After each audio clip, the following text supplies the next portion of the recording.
What's up, fight fans? We are back at it with another edition here at Round Sports Talk. I am your host, Edwin, and where do all fights start? Round one. Let's kick off this fight card. Keyshawn Davis attempting for his first world title against Dennis Berinchyk. We got Vito here entering the ring against Connor. We got 3 fights left on the card, 2 fights to the main event. Let's talk about everything that happened. I think Vito's in for a fight. This Connor kid looks serious, and he's also undefeated. So, fight fans, let me know where you're watching from. The Nastradamus world title is on the line. So, get your predictions in. Let me know who you think's going to win in the main event and why. What round? Okay. What's up, Armando? And round one kicks off right here. Let me turn it down completely because it can still affect my mic. This kid Vito, ooh, nice check hook. He's got a good jab. Both of them are so far hands up high, both. Connor, this Vito kid looks a little bit faster, bro. Congratulations to De Jesus. What a remarkable knockout.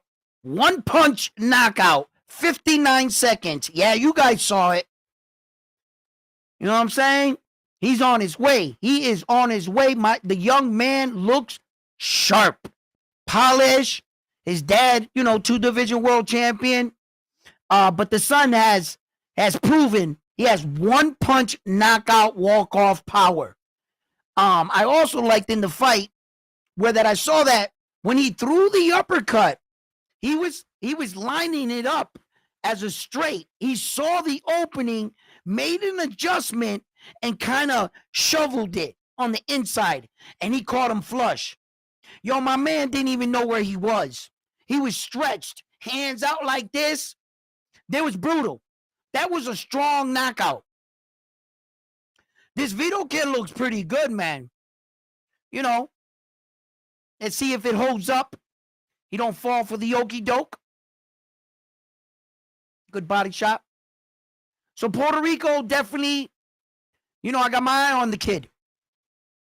And shouts out to Rocky from Worcester. He was in his corner. That's the coach that was training Jermaine Ortiz and Michelle Ali Rivera. The one on the left, that's Rocky. He's a good coach. He was also on my boxing team. When I won the Golden Gloves, Rocky was on the boxing team. He was one of the top dogs there. Yeah. And he turned out to be he's turning out to be a good coach right now. So congratulations to the young man's team and his head coach. Rocky's not his head coach, but he's obviously in his circle, so that's good. And I want to see how Xander Zion does tonight too. This is a big test for Xander Zion. He's got to prove to the world that he wants this. Holy shit balls! My man Bam Bam Boogie in the building! We knew he was going to show up to defend the title. We just had to watch out for Bam Bam Boogie. He is not relinquishing the belt. This morning, Round 1 Sports Talk issued, are you going to vacate the title or are you going to defend? And it was radio silence for a while, but Bam came out to play. He is here. He is in the building, and he wants his belt. He wants his belt, but I'm not sure if Bam knows this. I have been training. I've been in there, mixing it up, Bam, getting stronger. And I'm coming back for my belt. Just have it spit shine for me. All right? Because you all guys are going down. I know exactly the outcome. Because apparently, none of y'all got a crystal ball. And I do. Oh, this is easy. This is too easy. I'm going to call this fight. Bam Bam's all done. Bam Bam, love to see you in the building. Thank you for showing up. And do me that favor, hit them like buttons for me, man. Smash them shits. If you got another device, go log, subscribe, and hit it again.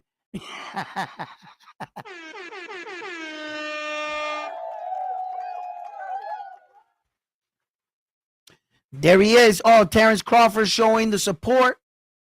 That's what's up.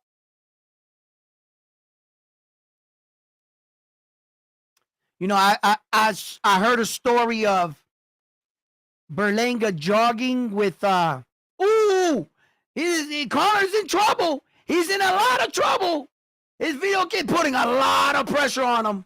Hey, this ref with the big eyes, he's the shit, man. I love him. His reactions when his eyes are like real wide like this. Yo, you ever see like a videotape of the referee that's in there tonight? Oh man, he's something else. He liked that action. He in there close watching. Third man inside the ring. Come on, Kid Vito. You got him hurt, but you got to just be patient a little bit. Kind of winging some of these punches. You know how to put them together. Every time I think the Connor kid is getting his wits about himself, Vito kind of like snaps his head back with that jab. Got some thinking. That's the squad right there. Stephen Williams. Where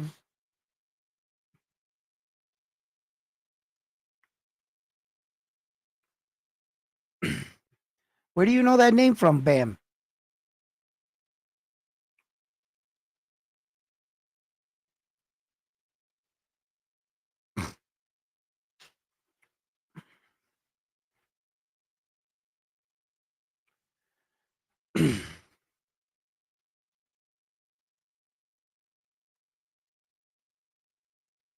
Let me check my. No, I can go over here.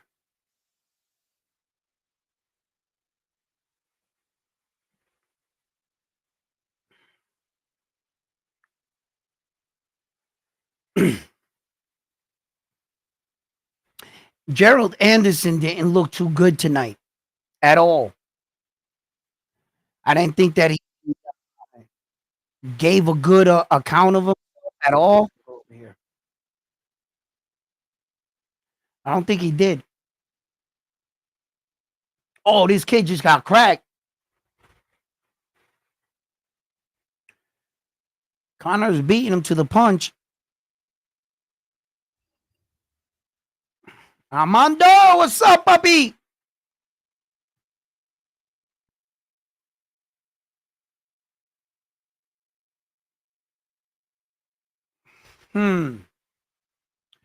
Berinchyk split decision. Berinchyk is strong. Berinchyk knows how to manage in a fight. He knows how when he's down. He has experience when to step on the gas, the when, and the where. I'm afraid Keyshawn's still young, where that I think that he's just still fighting.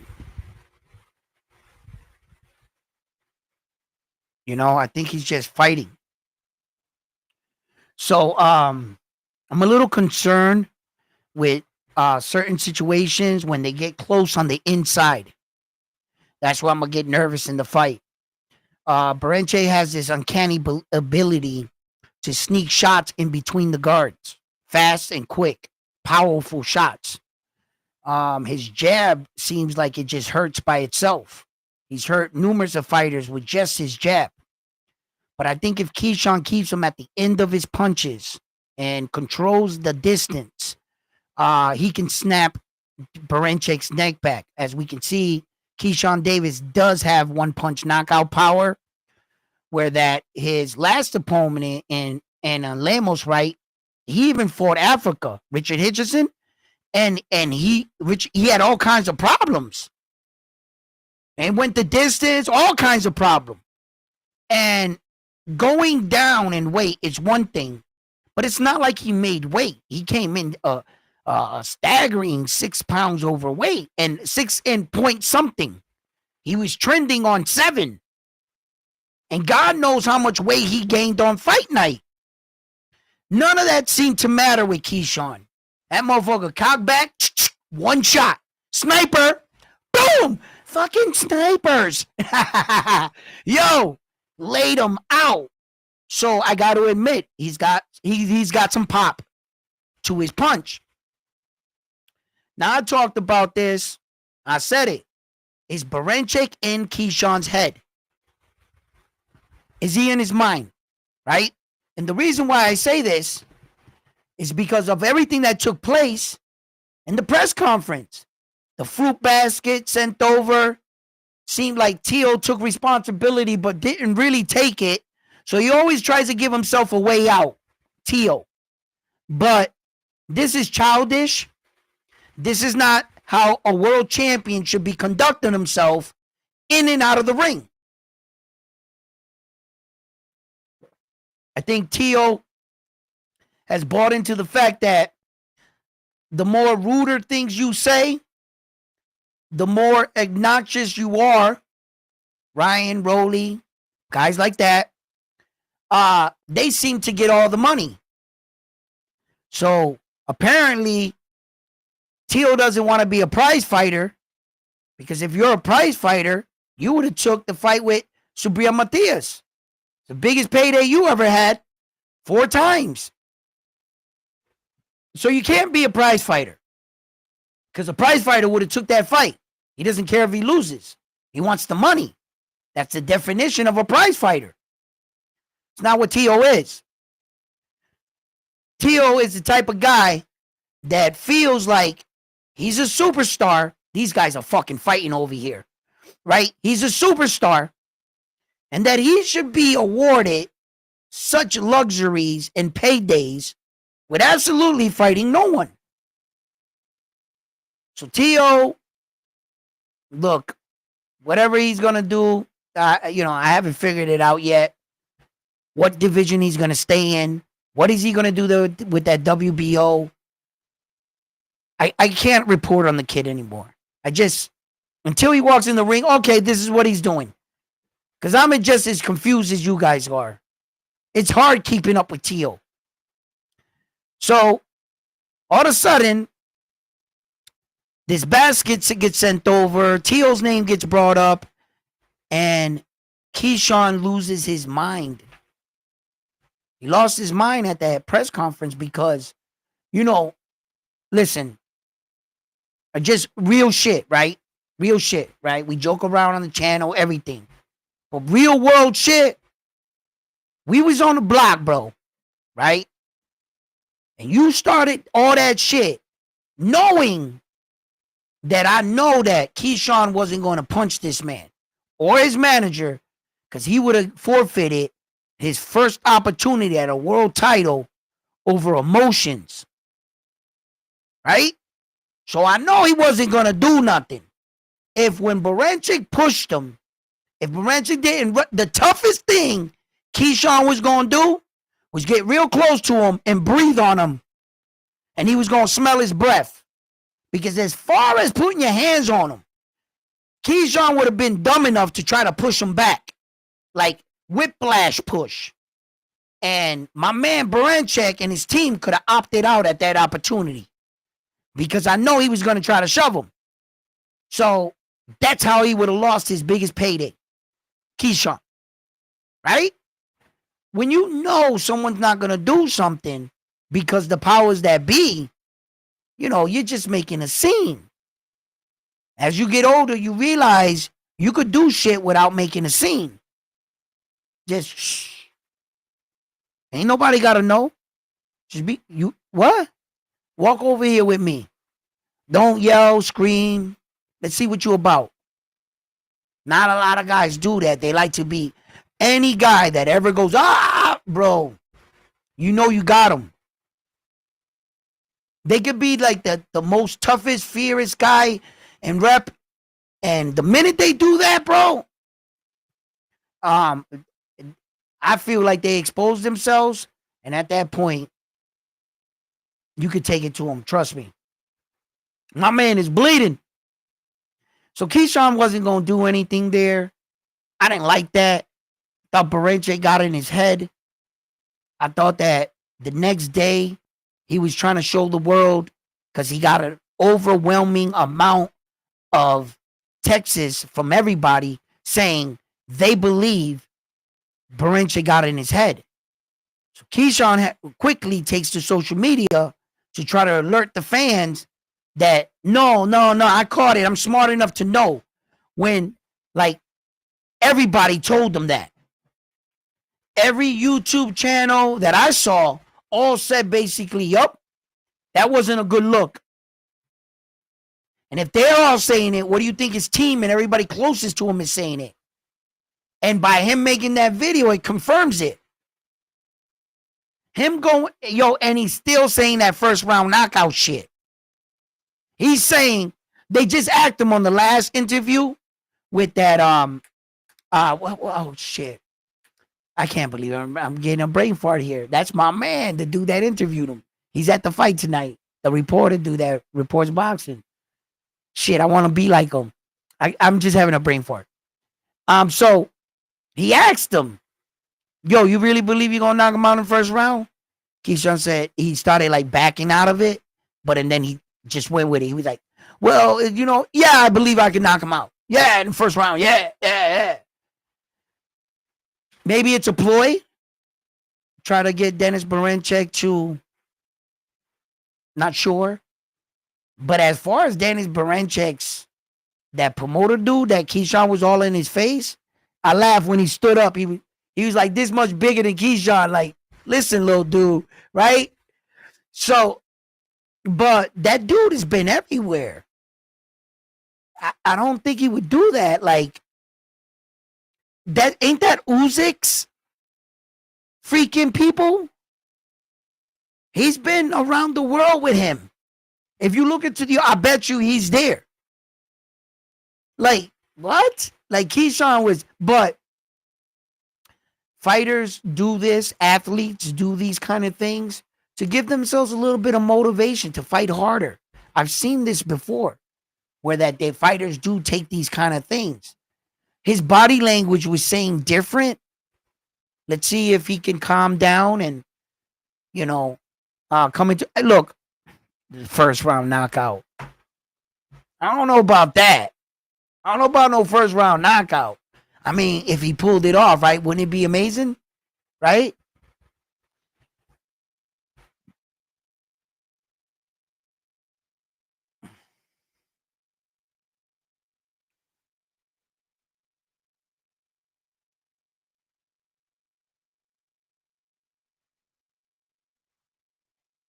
He got rocked. Good little fight. Yo, Ali Walsh is fucked. He made all the bad wrong choices. He could have fought Jake Paul. And he opted not because he said Jake Paul's not a boxer. Now, what many believe, a guy that I think Jake Paul would actually beat, just beat you. The guy that just won that fight against Ali Walsh, I think Jake Paul will beat him. And Ali Walsh had this dude stunned. In a couple instances in the fight, what was he? You know how he trains? See, you got to catch this in your fighter. Ali fought that fight like if he was hitting pad work. You know how when you hit pad work, you throw your combination and you stop. Then you wait for the next pad thing. You take a breath. It was like he was doing pad work. Pop, pop, pop. Pop. Pop, pop. He would stop. He didn't even recognize he had the guy hurt, I bet. And he did have him hurt. Ali Walsh, Jake Paul won't fight him after that. You think Jake Paul's going to say, yeah, I want to fight a loser? Yeah, he always does. But out of the fact that the problem in this equation is he told Jake Paul no. And he called Jake Paul not a fighter. a real boxer. So by losing like that, I don't know. Where does Ali Walsh go from here? He was supposed to come in and show improvement, step up in the level of competition, and this construction worker fucking skated off with one of the biggest wins. That's a tough one. Abdullah Mason looked good. Abdullah Mason rocked this kid, bro. His measuring stick, right, was that I went in there with Rolly. And Rolly is a way bigger puncher than Abdullah Mason. And I found that to be funny because I said, have you ever been in the ring with Abdullah Mason? How do you know his punches are not harder than Rolly's? You're just assuming his measuring stick is, if I can take Rolly's punches, I can walk through Abdullah's. He got stopped at the front gate. He didn't do no walking. In fact, he was tired because he ended up taking a nap. Several times, Abdullah introduced him to the floor. You know, he must have been down there like, this ring is nice. What kind of material is this? These letters are, look, I'm real close up to the letters now. Yeah, man. Oh, that's real. That's expensive. That this ring guard, listen, this is nice. Because he was down there all night. He must have knew exactly the material of the ring. He inspected it. Like, and Abdullah Mason looked good, but his defense is not good for me. My personal opinion, he needs to get rid of that Philly shell defense he's rocking. Get rid of it. That Philly shell is going to get you in trouble, kid. For my advice, from me to you. You want to look good, flashy, like the Floyds, and I get it. Not everybody should, that style's not for everyone. That's for a flashy fighter, speed demon. That, you know, and Abdullah, you're not that. What you are is a counter puncher, boxer, you know, your slash coming into your power. I mean, he's young. He's not even 25 years old. He doesn't even have his man strength. You know, I mean, same thing with Xander Zion. Xander Zion's what, all of 22 years old? You know, he doesn't have his man strength yet. Not until he gets around 25, 27, somewhere around in there. He gets his last little bit of strength. We'll see, and his facial structure, everything will start to change. You'll see he'll go from a young man to a man. And for God's sakes, these kids are young. So, excuse me, Abdullah absolutely has skills. He needs to get rid of that Philly shell shit. Adopt the high guard.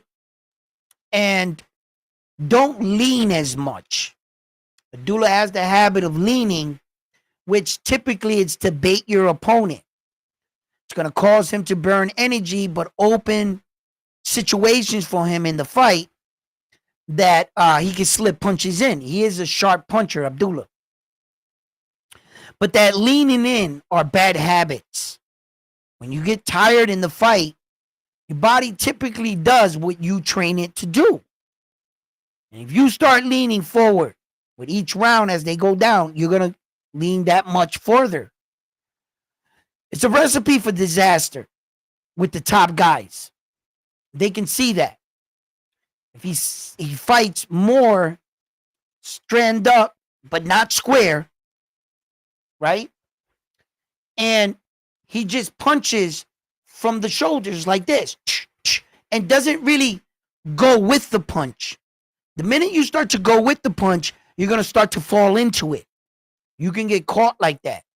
Just like De Jesus. That dude overextended himself. De Jesus caught it early in the fight, hit him with a monster uppercut, walked off. He saw his moment. And for a young fighter, professional debut, it doesn't matter what your name is. Sometimes just because your father's that guy doesn't mean you turn out to be even remotely close to what your dad was, or in some cases, they get to pass him. But we've seen what happened to Julio Cesar Chavez's son. Nowhere near his dad, is he? His dad got a big name, huge. He didn't quite live up anywhere near to the expectations we would have thought. So congratulations to you, right? That your dad is who he is. But Juan, he's got to make his own way. Brilliant start. Brilliant start to your professional career, young man. Sky is truly the limit. I know my man Rocky was in his corner. I would like to talk to the young man, bring him up to the show. De Jesus and also Polanco. I had Polanco on the show. I'm already working on trying to get Polanco back. He had a great performance. He looked strong. He looked strong at that weight division. See, I wanted to see if he was still speed. How'd he look? He even looked better. That Puerto Rican dude was no slouch. And he definitely wasn't looking for a way out. I mean, he doesn't have the biggest name, but those are those kind of fights that they're dangerous. Them guys show up at any time. And that Puerto Rican dude was in it to win it.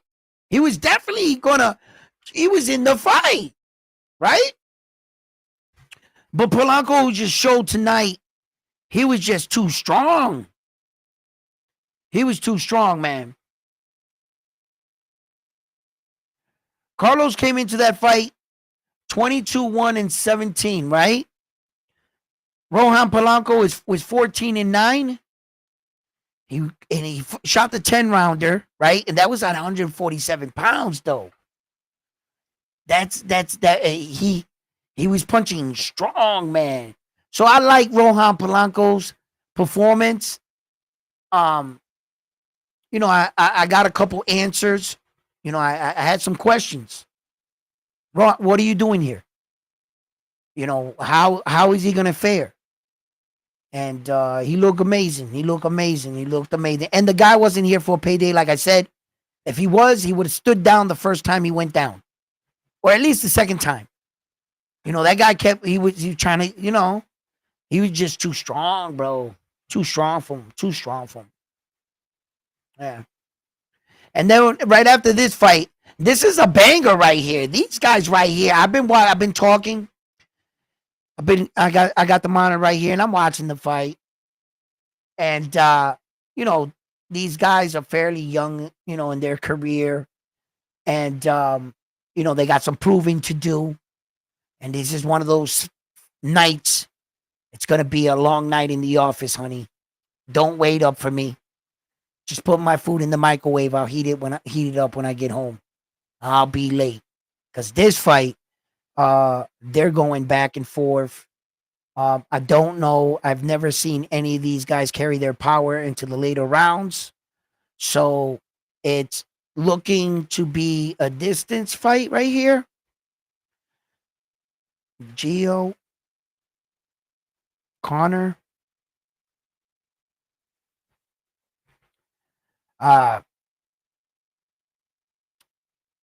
Also,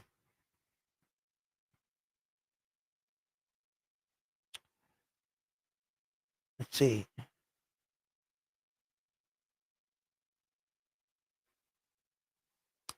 Lali.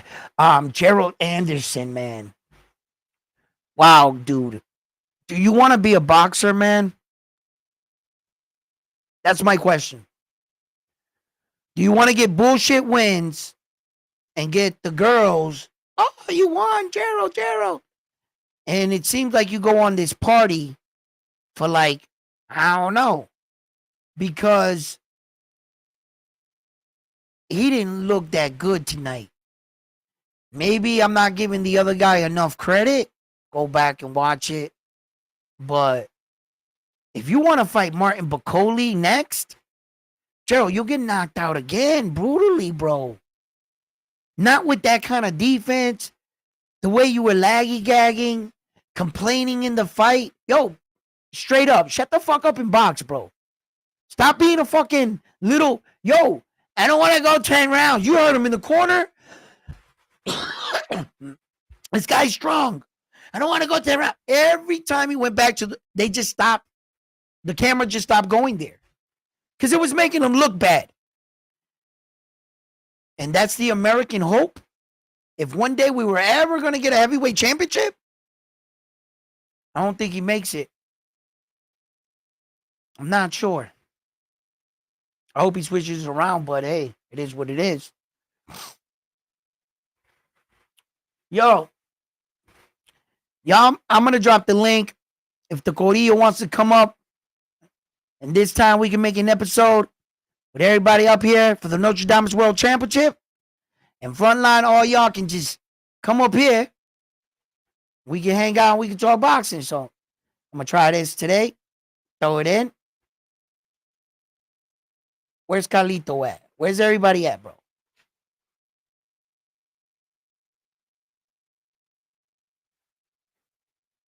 Oh, he hit him.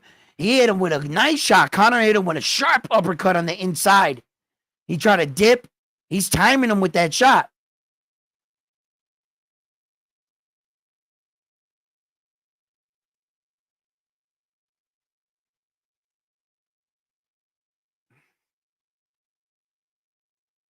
Gio's kid is VO kid here. He's wearing the shots well. He got caught with some good strong punches by this Connor kid, but what Gio's got to do, he's got to calm down a little bit, right? He's a little winded.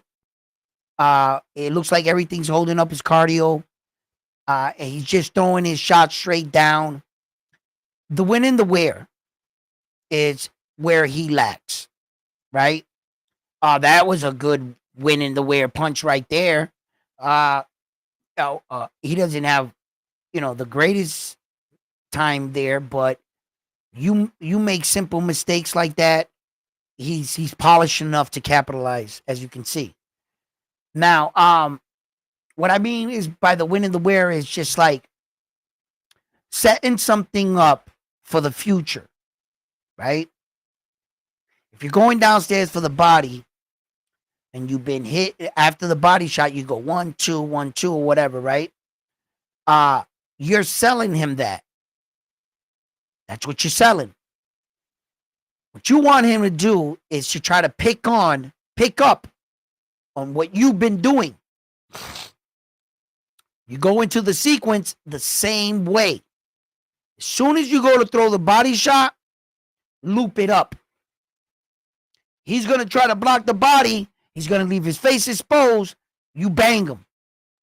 Same lesson Floyd Mayweather did to Diego Corrales. He sold them. He was selling them the body shots. Pop, pop, pop, pop, right? And then he was selling them the jab straight. The minute Floyd went like this, he didn't even, it was a fake. He checked it up, dropped them. That's what he's selling. That's the win and the wear and putting your punches together for some, you're trying to make something happen. These kids right here, they're fighting boxing. It's what they're doing. They're just walking up to each other, boom, boom. Oh, shit. Lionheart is in the building. Uh-oh. Uh-oh. Lionheart said, did you guys start the party without me? Bam Bam didn't think he was going to show up, and then a few moments later, Lionheart appeared. Jesus, Bam thought he was going to have an easy night at the office. No easy night at the office, I guess. How you doing, Lionheart? My man. He has come down from his cloud. Lionheart is in the building.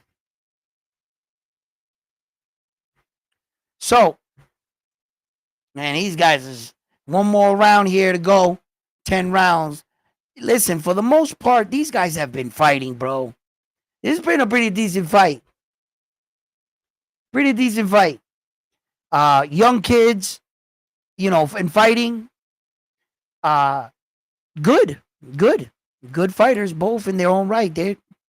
You know, I can't wait to see this kid improve.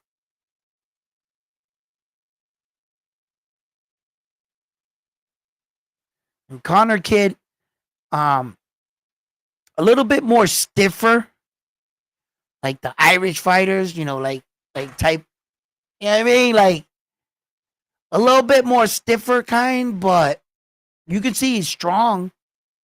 Definitely strong. This Gio kid hit him with some big shots, bro. He hit him with some clean shots too. Look at that, the peel game. Try to peel his hand. He knows his way around a ring.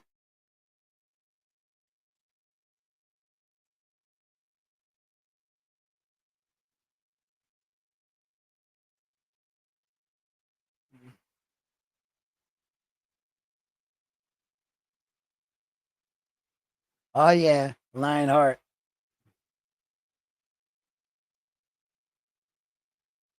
Wow. These guys are taking each other's punches pretty good. Oh, he just caught him. Connor's still fighting, bro. He is still fighting. He's definitely in this fight. Oh, he looks hurt now. Oh, the bell. That's what it was.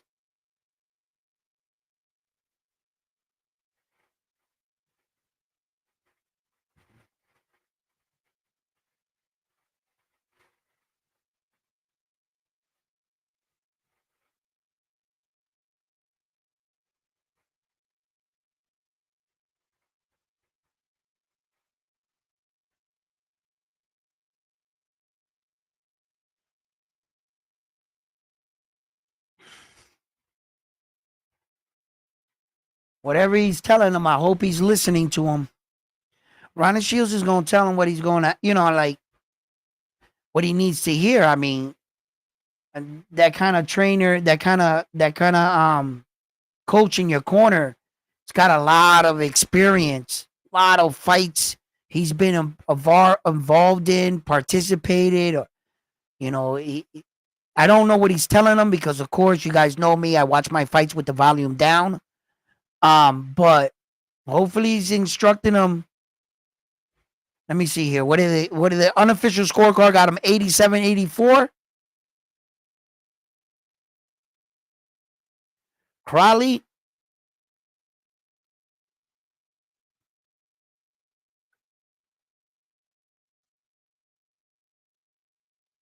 He's got two last names for a name. Connor Riley. Well, Connor could be a first name and a last name. Oh, stop it. He hit him with a low blow, then he hit him with a low blow.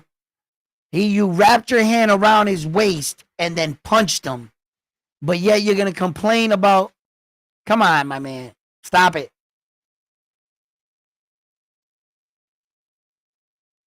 Ooh. Hey, yo, look at Boo Boo Shoo Shoo Carrington in the audience. Shoo Shoo, he's right there.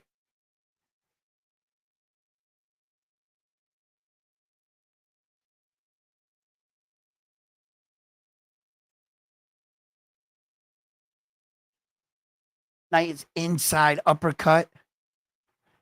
Good shot.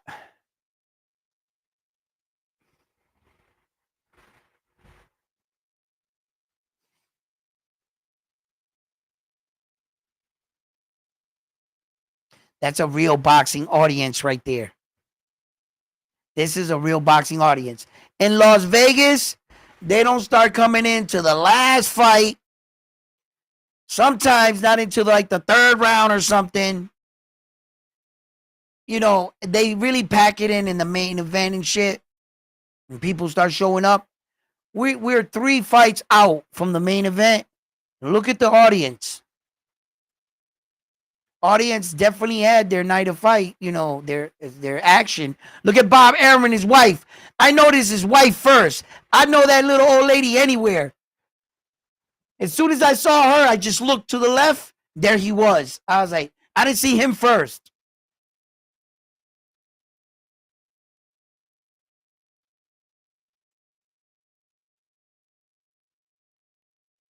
Good performance, gentlemen.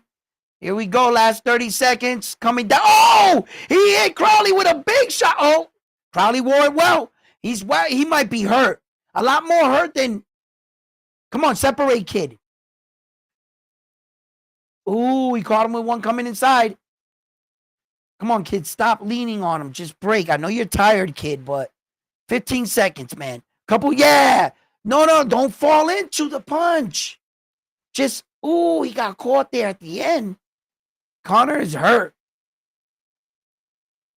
Ooh, there was exchanging big right there at the end.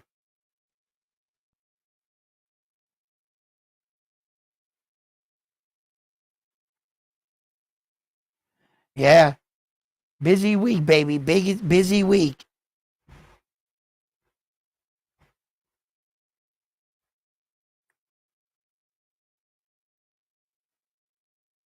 Good little fight. Little entertaining fight. See where these two gentlemen go in their career.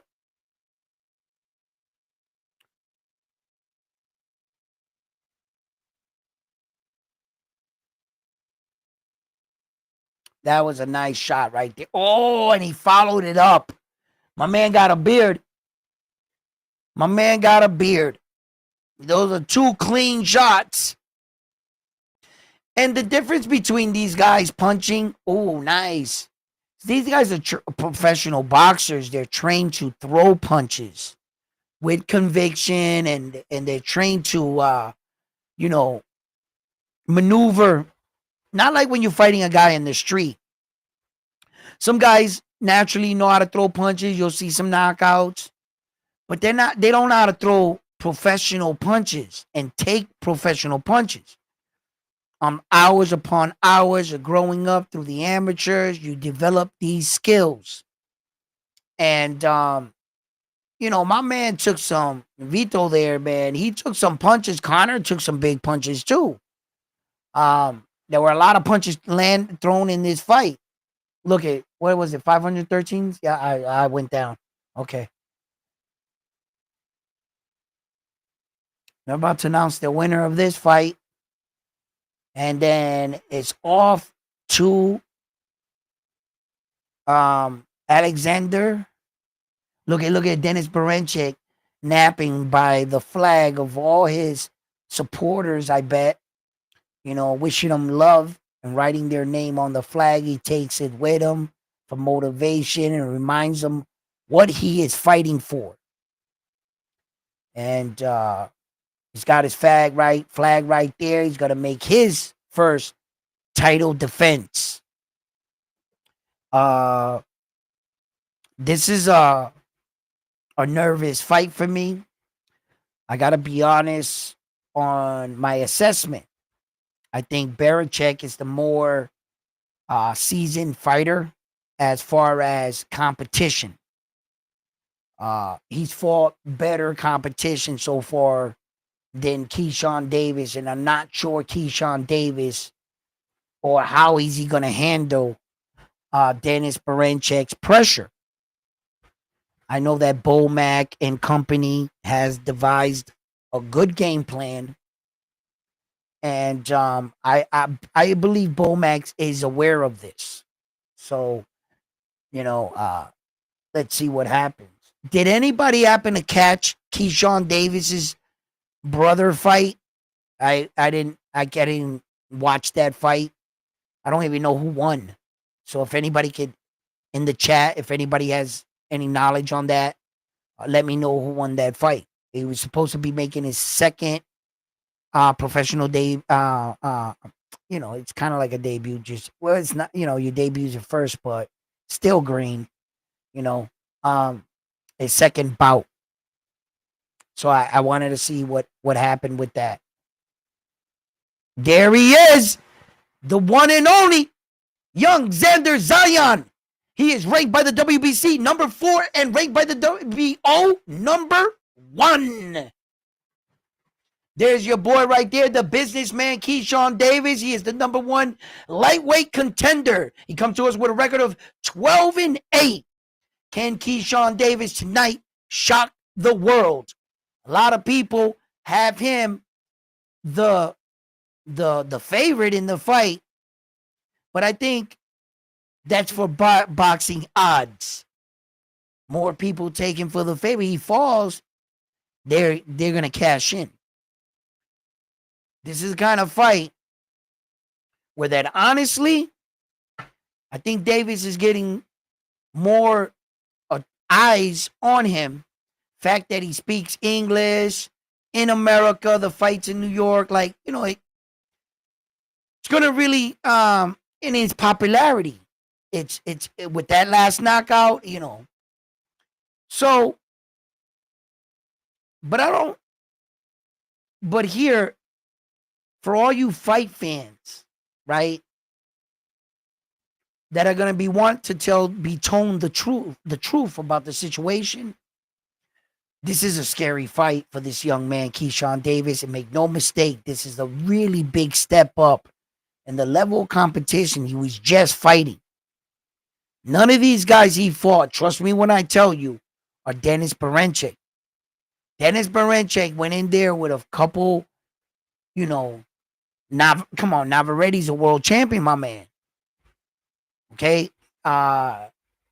He beat the crap out of Valdez. So, look, once again, I'm not going to take one fight and compare it to another here. But can Keyshawn Davis keep Berinchyk at bay at the end of his punches? Can he live there as soon as Berinchyk tries to come in, capitalize? And can Berinchyk really walk through Keyshawn's punches? Basically, they might hurt, yeah, but if Berinchyk sees that he hits him clean, and he's like, I ain't going. Might be a long night. So, I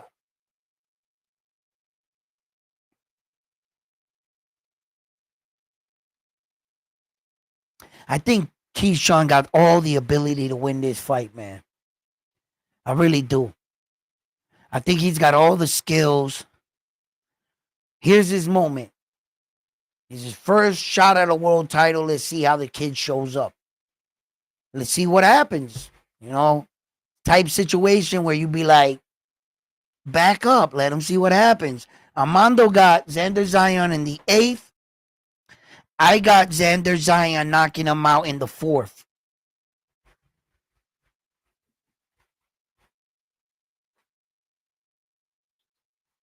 Xander Zion's gonna make light work of this dude. And he gonna knock him out in the 4th. I got Xander Zion. And I'm saying it right now with confidence. He gonna stop homeboy in the 4th.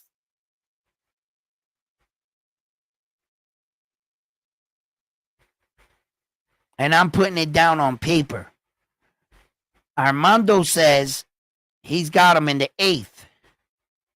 I don't know how you're gonna see him get to the 8th round when he's gonna get knocked out in the 4th.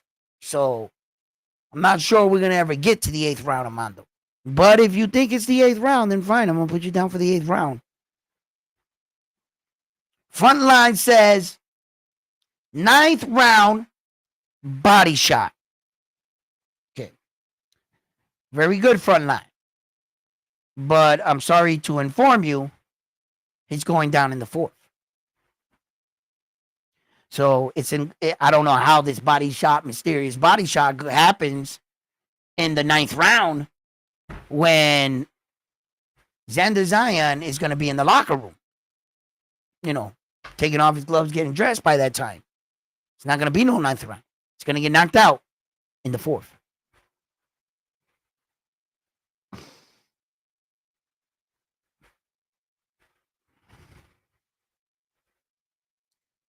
So, what do you guys got? You right. Better than lying? Yeah, right. Yeah, okay. But,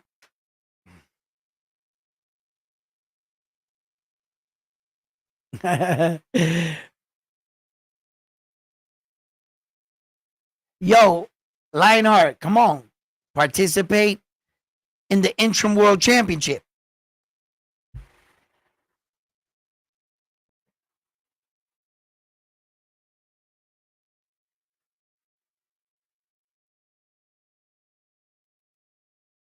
Armando, how am I going to shine the belt for the 8th round if he's going to get knocked out in the 4th?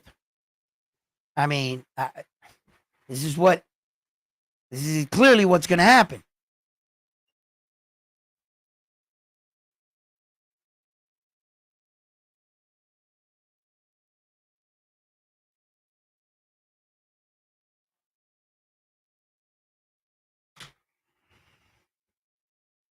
Lionheart said he only participates for real world championships.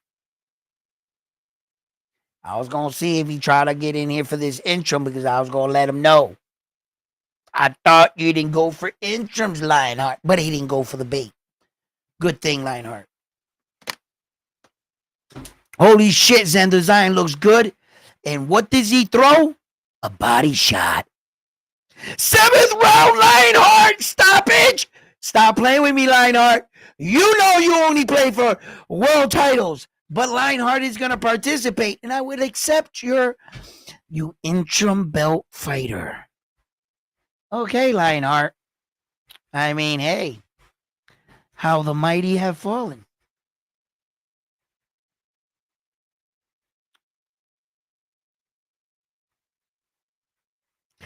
I don't know how we're going to get to the 7th round because he's going to get knocked out in the 4th.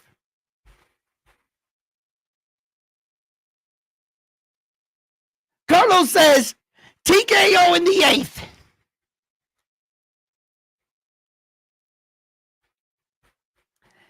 Carlos, I don't know how we're going to get to the 8th round because he's going to get knocked out in the 4th.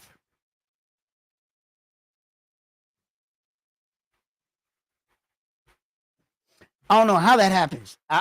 I just don't know. I don't know.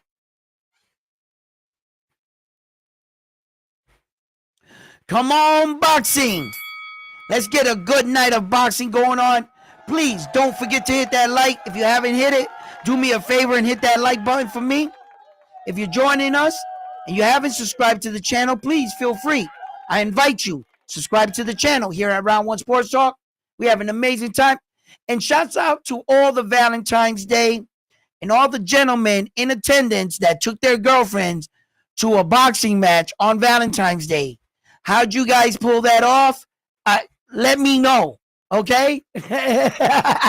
Because I see some men and women in the attendance. So it must have been like, baby, I got you a great gift.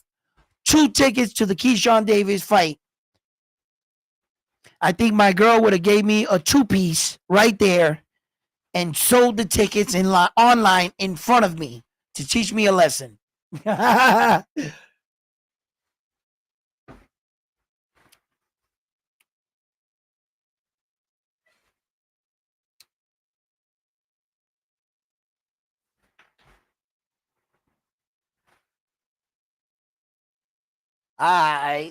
Keyshawn's doing a little too many interviews for this fight, too much explaining.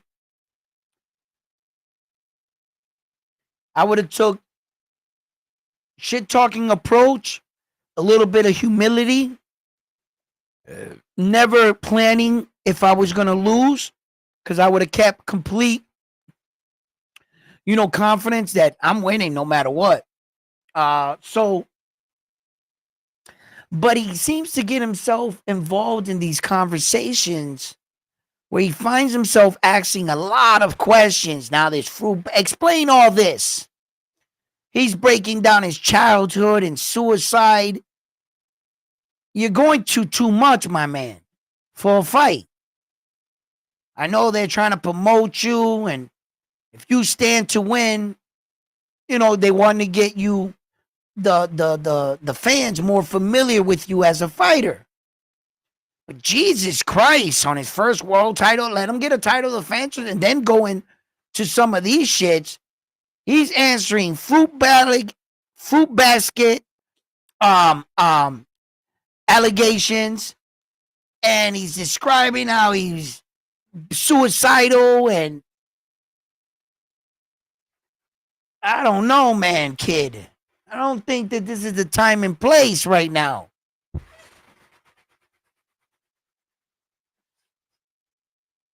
Making him relive it, old bad childhood memories about your mom, your brothers being taken away, or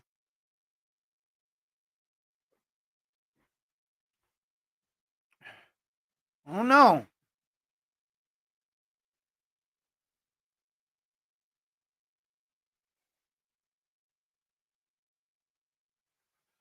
One brother boxing on the card, one brother not. He's just juggling a lot. All his sisters. Seems like the community, everybody's behind him. It's a lot of pressure, bro. A lot of pressure. Keyshawn might not be showing like all the pressure, or not everybody can, deal with all this. Concerning, alarming, he shaved his head, took the braids out. No. I guess, taking the braids out, maybe while you're boxing, maybe it fucks around with your balance, or you feel like something's touching you. You're reacting to things unnecessarily. I've never had long hair like that. I don't know what that's like. I'm just like, maybe, and or maybe he's growing up, and but the braids look tight on him, so I don't know. And he just was like, nah, I'm done with that. I'm a businessman, I guess. And the first haircut you get after those braids is always gonna look rocked, because you gotta train your hair to take a certain rhythm and form or whatever like that, right? So, your first haircut. I was a barber. I used to cut a lot of hair, so I know that the first one you get, that one's never gonna look right.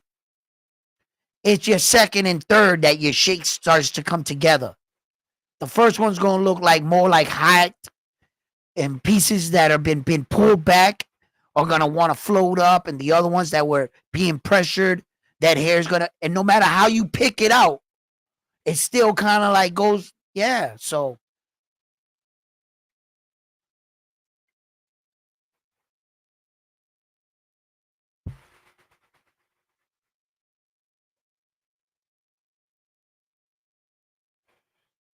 oh yeah, I had a not much of a shop, but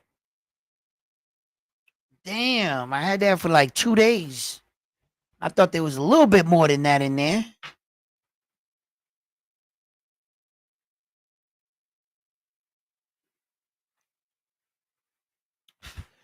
That'll get the car started. Woo! Oh, that's what 18. That's all I don't fuck with nothing else. I feel like I'm cheating on her. I don't drink beer. I never bought a 6-pack in my life.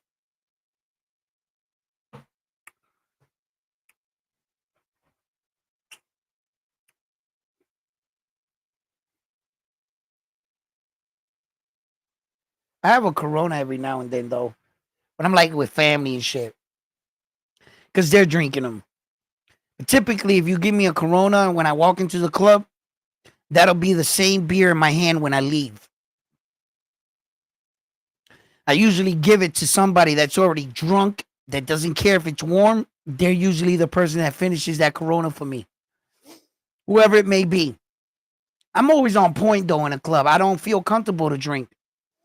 If I drink like that, I got to be with people that I feel comfortable with, that I don't think I'm going to get in a fight with or something. And I had already had to have drinking with you to see how you react. On the first day, nah, we ain't getting twisted. You probably try to fight me. You got to figure somebody out, right? Here we go. Junior middleweight 10th round. Zayas 20-12. We got Spoomer at 20-11. There we go, La Bandera. Man, I might want to listen to this. I might have to turn up the volume.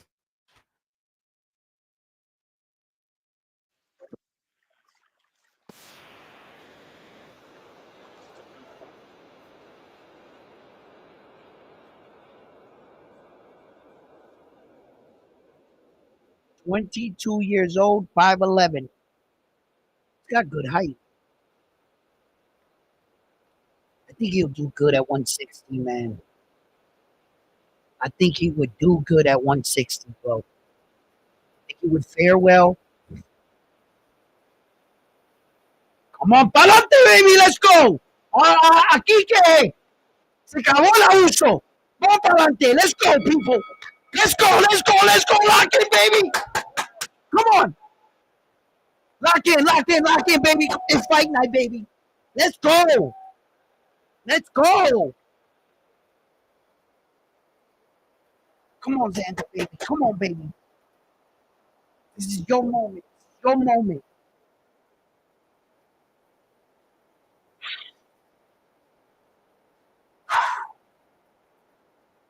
Come on, man. I'm waiting for this.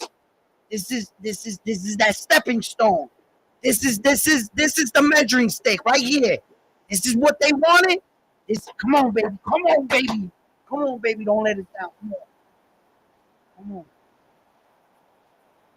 Let's go. Let's go. Let's go. Let's fucking go. Let's go. Let's go. Woo! Ahí está el gallo. Come on, baby.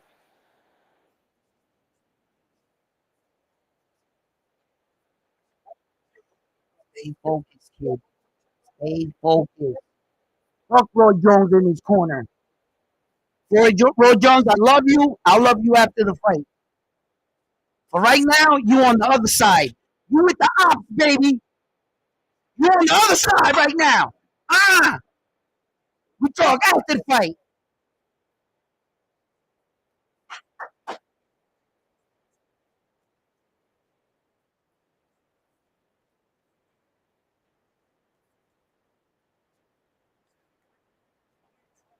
Well, you're about to fear Xander Zion. Fear none but God. You about to fear something. You about to feel it. Come on, baby. Come on. Let's go. Come on. Where you guys at in the chat, man? Let me see them fires, baby. Come on. Where's the Puerto Rico love at? Let me see it in the chat, damn it. Come on. Come on, baby.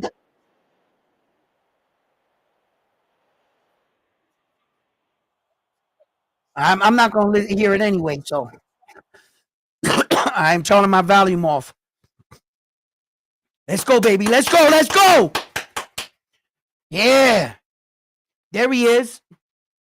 There he is. Woo! Come on, Gallito. This is your moment. This is your time to shine. Don't let nobody take this away from you. We going to the Garden after this. Madison Square Garden, baby. We going to the Garden, baby. Come on. Theater today. Madison Square Garden tomorrow. We going back to the Garden. Back to the Garden. Come on.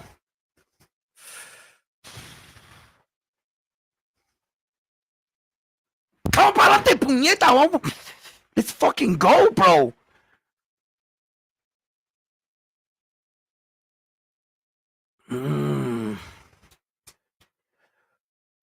All right.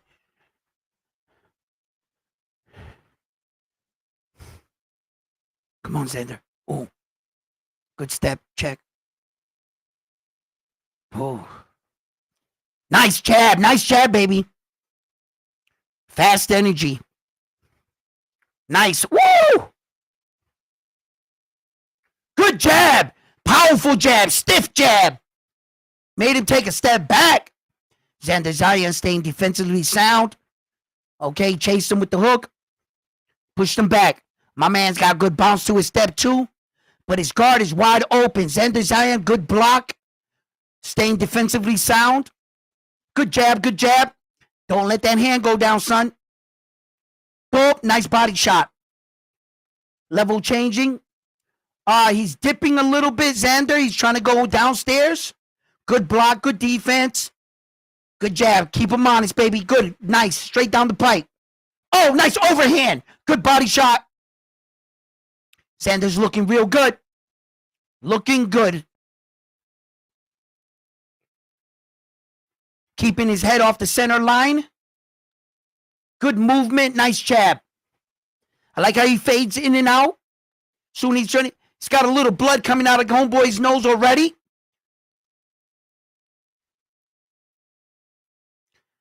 Nice. Xander, he don't got none for him. He sees it. He checked out what he's seeing, baby. He ain't got nothing for Xander Zayas, baby. Nothing. Xander, he knows it. I see it too. He's settling in the fight now. A little stronger. Xander sees it. This dude is done, son.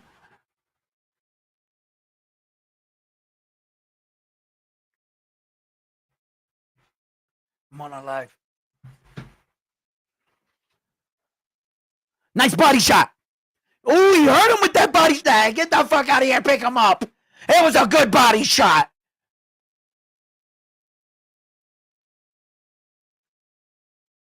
That body shot hurt him. Oh, little stagger. Esto es un pan comido. Toma. Ay. That jab hurt. Esto es un pan comido. Ay, body shot. Mira, el gallo está ready. Dicen que no está ready. Huh? What you mean he ain't ready? Oh, all blocked. Good defense. No te me duerma. Nice, good, come forward. Yep. Good, oh. Time him, Xander, time him. You got this time, Xander. Esto es un pan comido. Dicen que he's gonna be a good fight. Yeah. He gonna rock this dude. I don't know how the hell we going to the 8th round because he's going to sleep in 4. I don't know how we going to the 9th round because he's going to sleep in 4. All right? This dude ain't lasting nothing. Xander's gonna get him out of here, baby. He gonna get him out of here. Watch. He gonna get him out of here.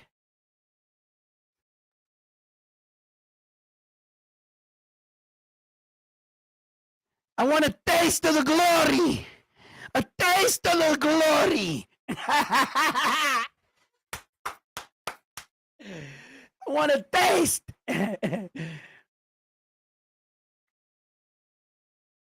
Boom! Switch levels on him. Yo, his nose just went. Good shot. Clean shots. Oh, clash of heads.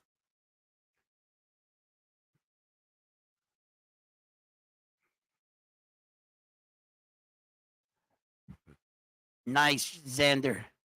Homeboy's coming in aggressive. Xander's being a little patient, working the jab. That's a monster hook. Oh, that was a clip. He clipped Xander. Xander came in. He wants it back. He wore the punch well. Good defense. Good block. Toma! Right over the top of the head.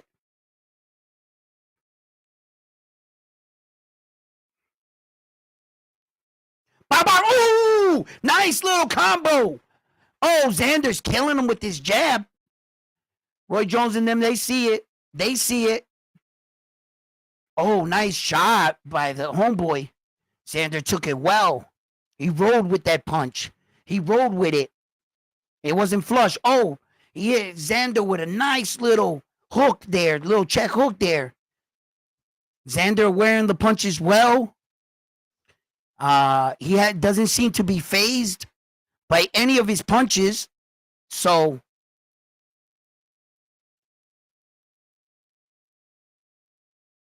nice jab.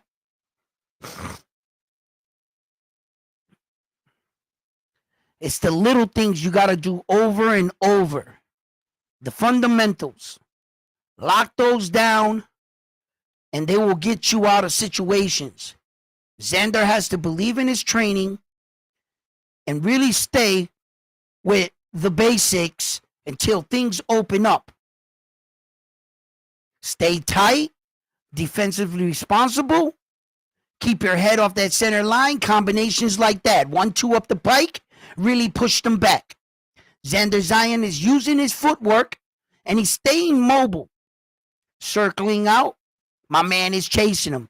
Xander is trying to set him up. He's got him a little busted up right now. He's got him missing.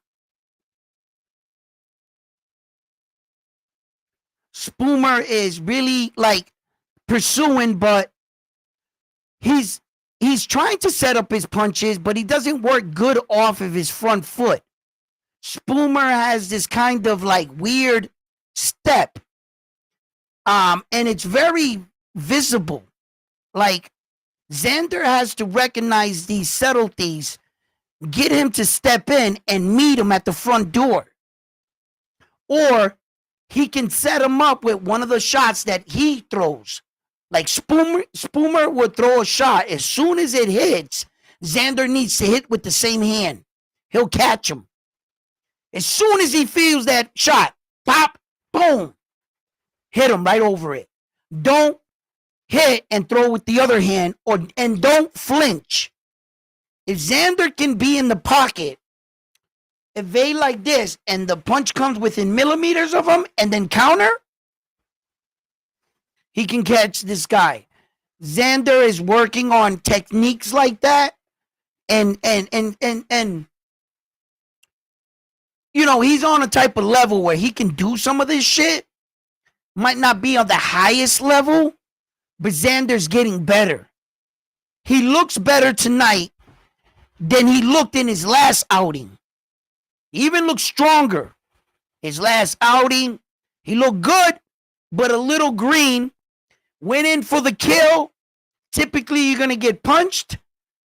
Was just punching, not really setting it up. Now he's looking better. He's setting up some of his punches here. He's really, Spoomy, he's a twitchy fighter. He's like this. You just can't go running in there.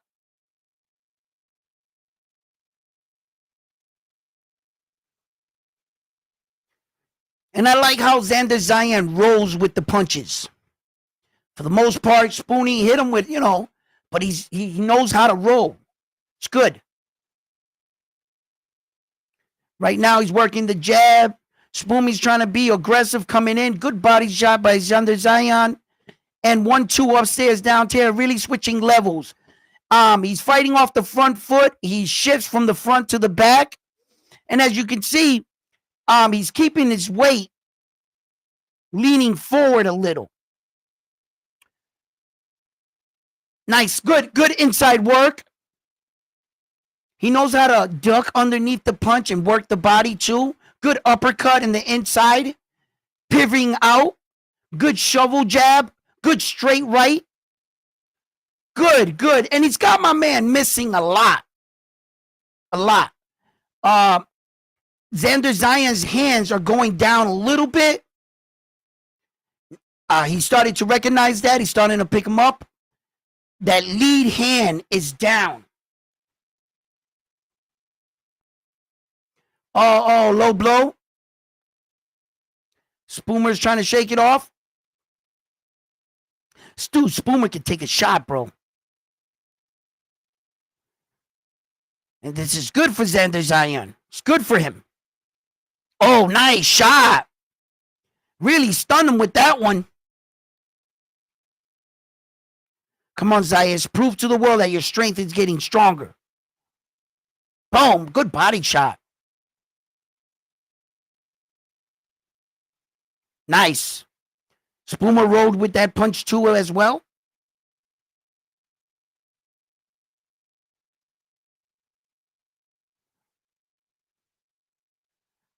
Oh, good shots. Nice.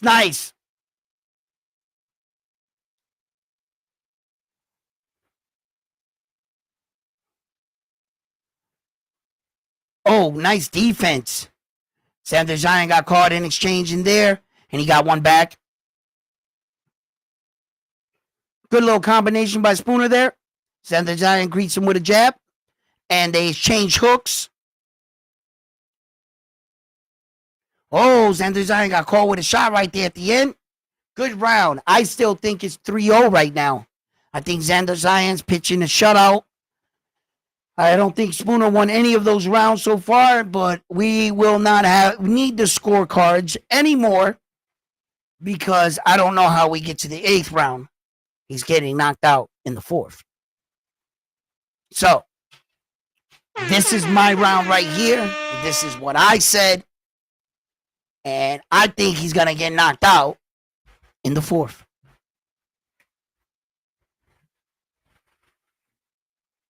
So, real quick.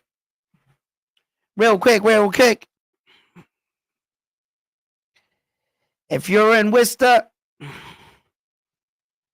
and you're looking for good flowers, go to Good Chemistry. They got hella deals there. And tell them round 1 sent you. You know what I mean?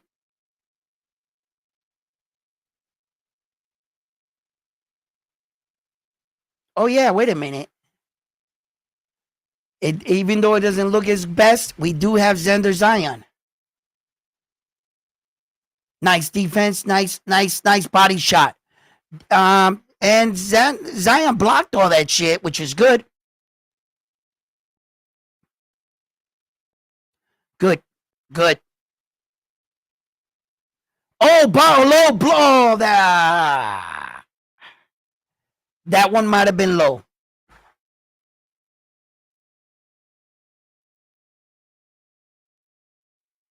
That one might have been low. Yeah.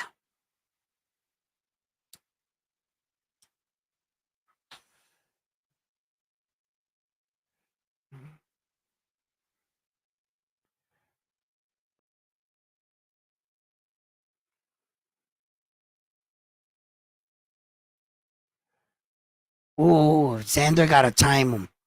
That left check hook will be there when he tries to throw that. And it would also be to the body, too. Nice. Kept him honest with that right. Straight right. Stay composed, Xander. Nice. Good. Oh, good. He's got to keep that left hand up in the exchanges. Xander kind of abandons the left hand a little in the exchange.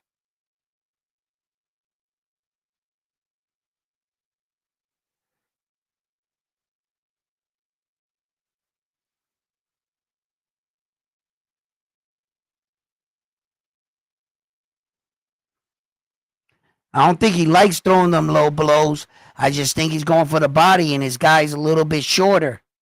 And them trunks are over his belly button. Them trunks is up to his chest. Look at Xander Zion's trunks. They right there. Little homeboy's trunks. So he's trying to like cut the body. Them shits is up to his nipples right here, man. And so Xander's throwing the body shot perhaps in the right place at times. And a little lower, it's expected. This guy is a jittery fighter.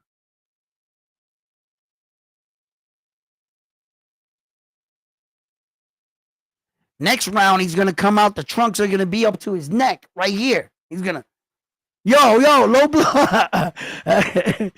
Oh, good shot. Xander got him wobbled. I said he's going to go down in the 4th. Let's go, Xander. Oh, Xander got him hurt. Bang, bang. Come on, Xander. Boom, boom. Oh, yeah. Oh, big uppercut on the inside. Oh. He's going back. Oh, he's at him.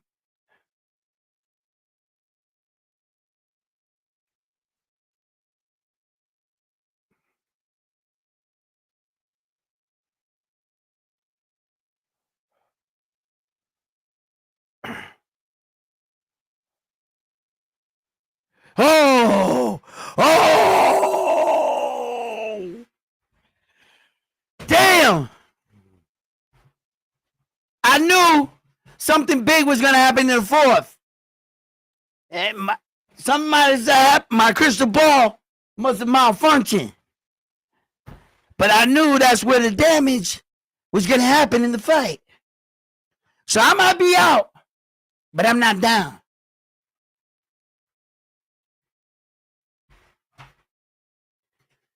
All right. Y'all have at it for the interim. I didn't really want it anyway. You know what I mean? I just was like, you know, I was like, you guys can fight for the interim. I showed my real skills in the main event. Yo.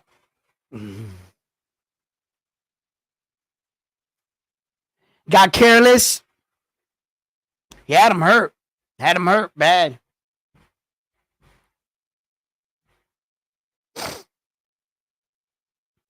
That jab is nice. He's got to keep that left hand up, Xander Zion. He's trying to come over with that, like that right hand. See, boom, he hit Xander Zion with that right there. Boom, that was a big shot. Boom. Xander Zion took it well.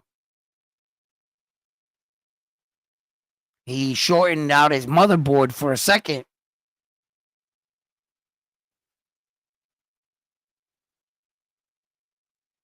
This is the pressure I was talking about. This is the experience this kid needs. These are the kind of fights you want him in to see if he's built for this. Is he ready to fight?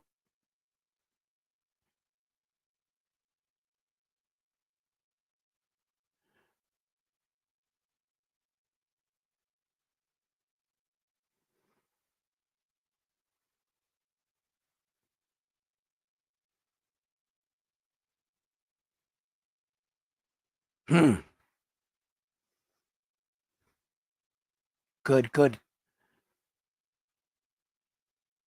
Still fighting good. He's still fighting very well.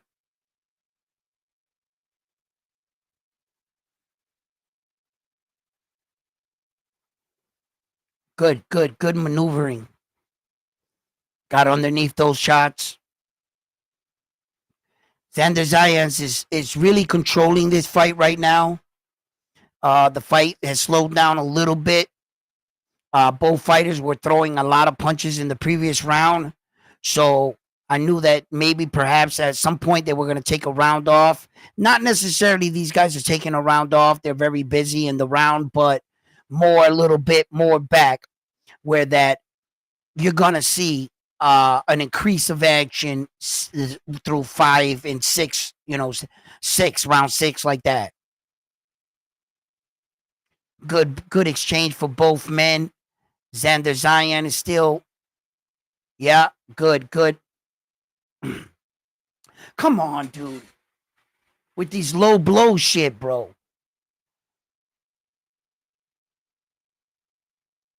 Look at his trunks, bro. Where are his trunks? Now he's stretching them down. Look, he's pushing them down. He's pushing them down himself. You noticed that, right?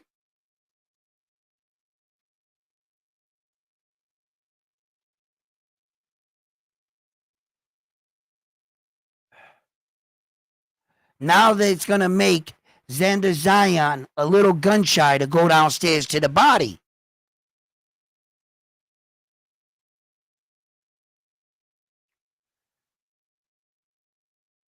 They're going to take a point? What are they doing? Are they just giving him time?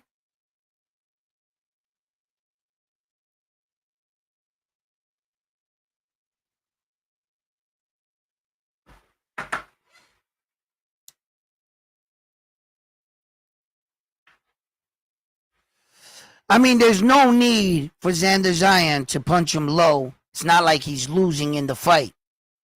So I really believe that these punches, low blows. Look, he pushed him down, which he forced the angle of Xander Zion. He was pushing his neck, which makes the punch go lower. Had he not been putting his head down, the punch would have been higher.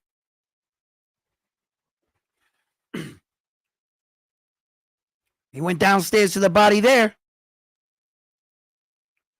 So he definitely put weight on Xander Zion there, and he caused Xander Zion to hit him low.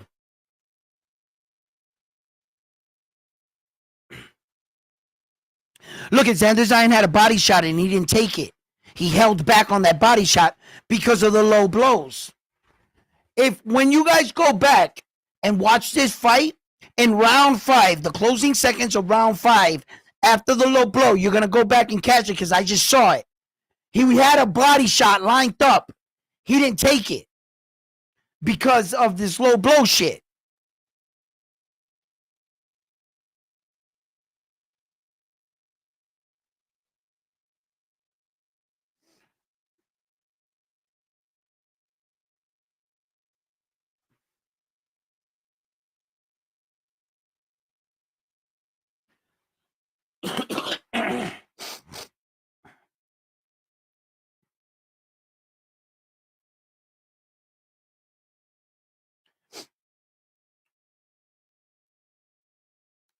A secret dancer, I ain't worried at all.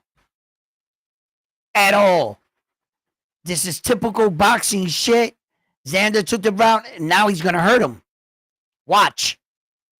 Xander's energized now. He's about to hurt this man.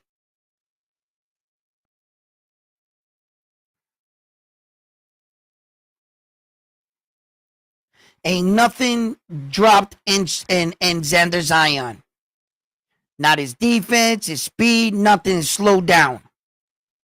He's there. He's in the fight.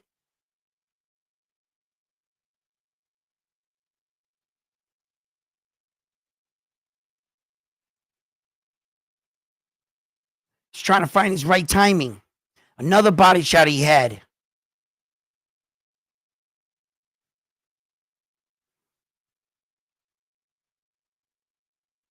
Good defense. Sidestep. Good jab. Good shit. Good shit. Good blocks. Good block.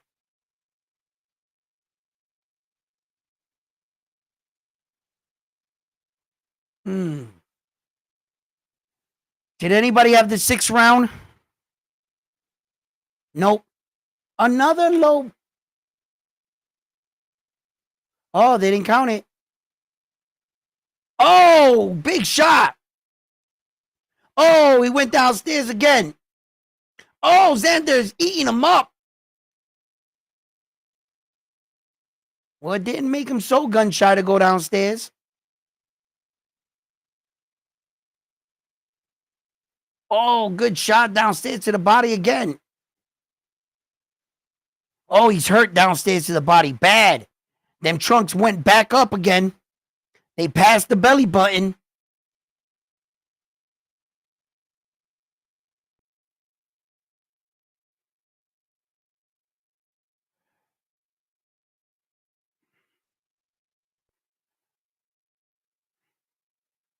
Oh, good shot, Xander. Good 1-2 straight down the pike.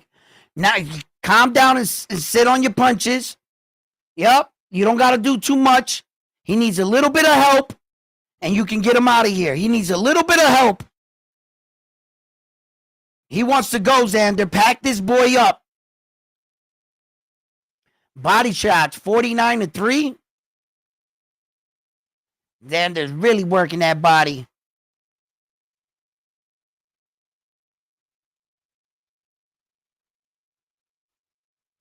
Good shots.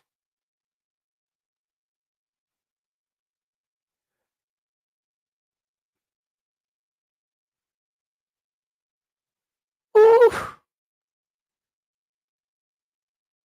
Nice. Xander outclassed him in that round. Silent secret dancer. Secret dance move. What happened? Nah, I'm not nervous about nothing. About nothing. No. I'm not worried about this guy coming back. I don't see any signs of that. I see the fight playing out exactly the way I thought the fight would play out.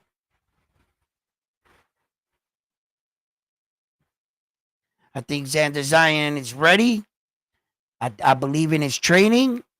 I don't think he's going to gas out. I think he's ready to even do 12. All Xander has to do is keep reminding himself of who he is and how hard he worked. Stay the course. Abdullah Mason really rocked this dude. Damn. I could take Rolly's punches. I could take Abdullah's. Not so, huh? Good body shot. Xander's really tearing that body up, too. Got him nice softened up. Really evading all his punches. He should keep him at the end of his punches right now. He's already showing signs of wanting to come in and swinging big.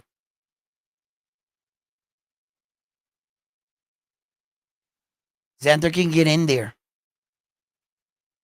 Like a shovel punch, like a shovel check hook, or a shovel uppercut. His whole entire middle is open now. He's swinging looping punches. He ran from them body shots. Look at him. Oh, he's throwing monster right hand. Xander's holding these punches well. He hit Xander flush. That's good. It's good to know. Nice.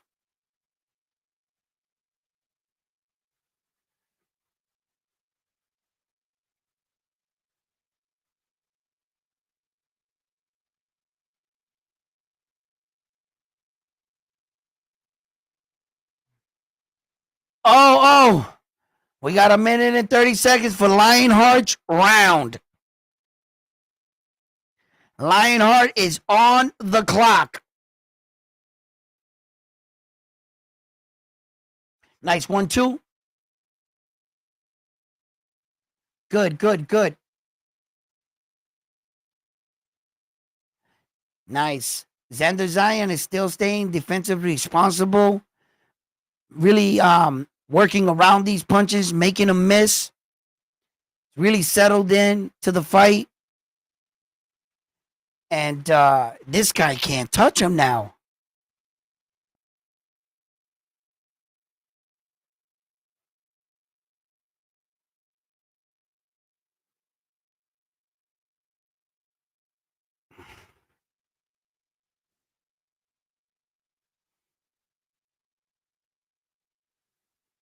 This guy can't touch him now.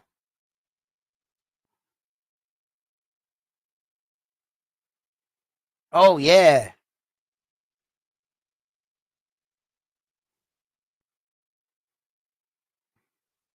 Nice uppercut.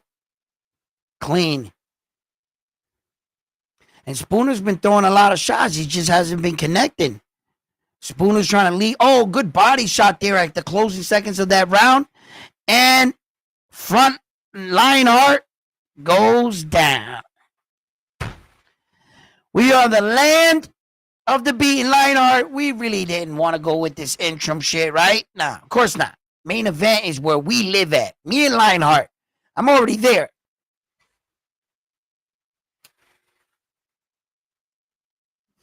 That's where we do our real predictions.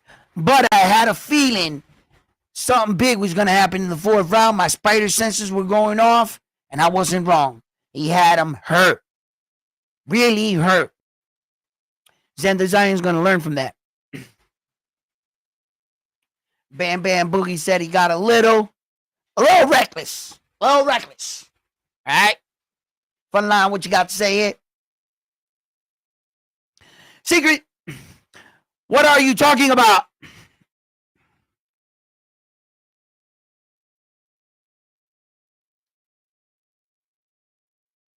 Yeah, he keeps putting his head down.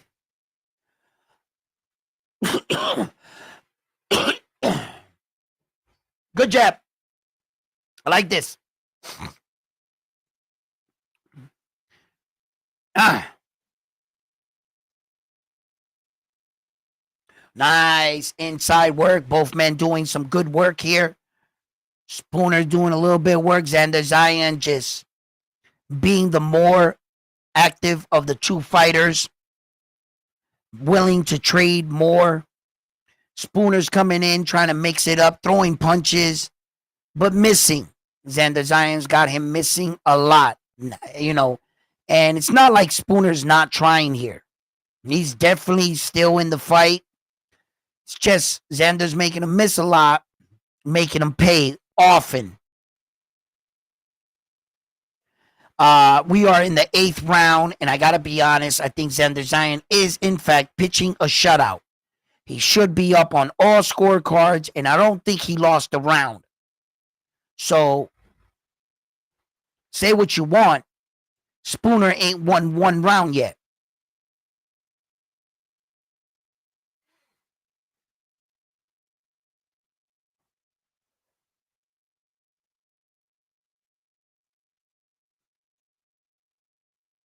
Good evading skills.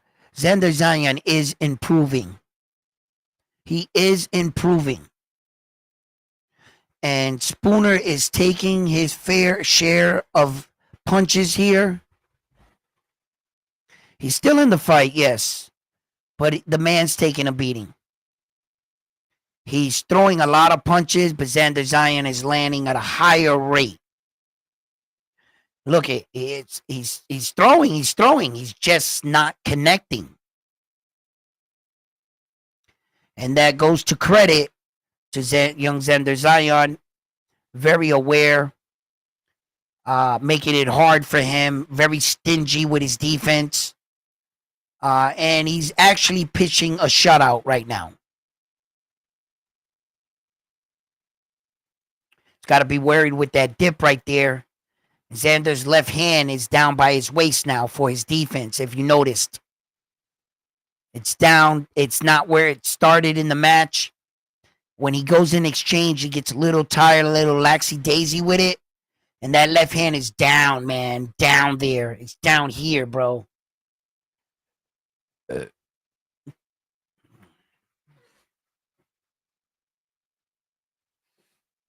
Xander Zion, I think, just thinks that he sees everything Spooner has.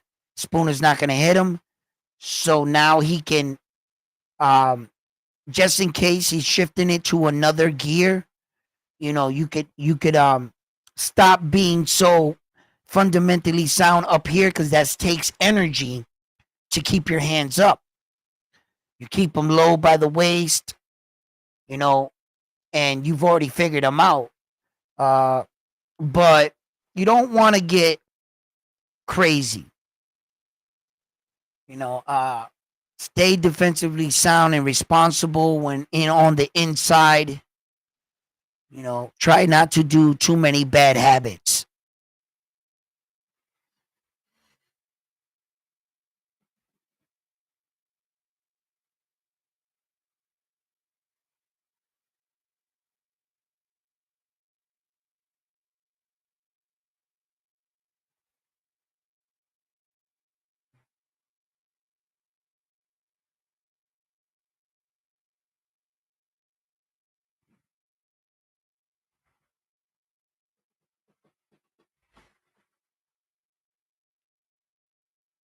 Oh, now you know he was going to lose, and it's going to go to the 10th round. You're calling it.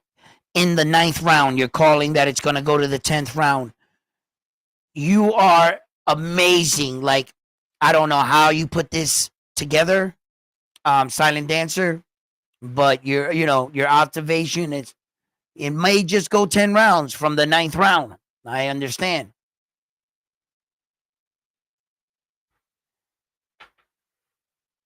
Mm. Oh, both men just hit each other with big shots.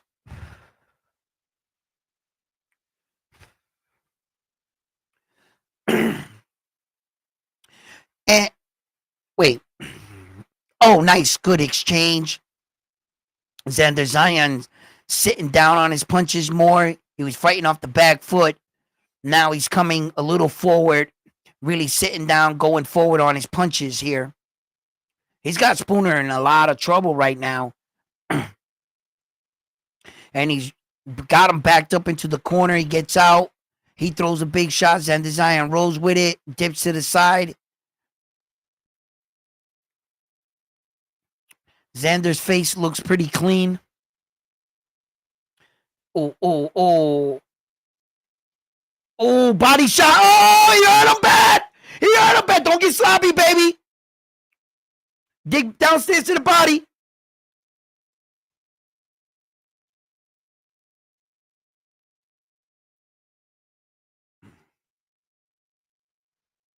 Oh. It's over. Well, Silent Dancer, I guess it didn't go to the 10th round. I guess you were wrong. And my man put it together. And listen, Silent Dancer. A few moments later. No 10th round. Who had the 9th round? Frontline is the interim champion of the world. Xander Zion.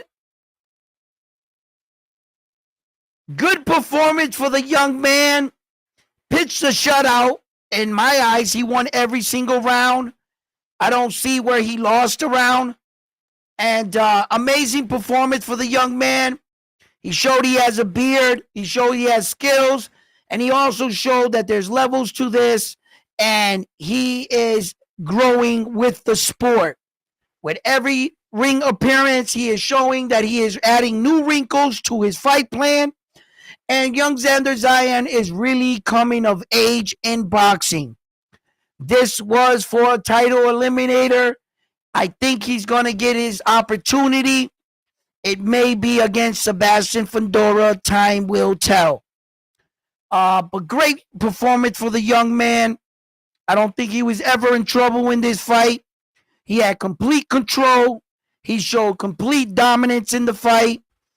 And when it was time to put the fight away, he was breaking them down systematically throughout the courses of the round. And young Xander Zion pulled off one of the biggest victories of his young career, one of the most important victories. Congratulations, Puerto Rico, rise up. You got one, and Xander Zion right here.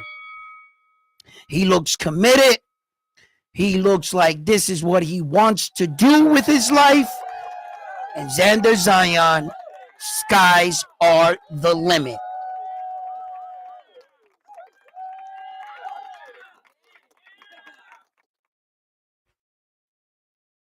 Puerto Rico, papi, let's go. He said, this is going to the 10th round. A few moments later. No, it's not. I think Xander Zion heard you.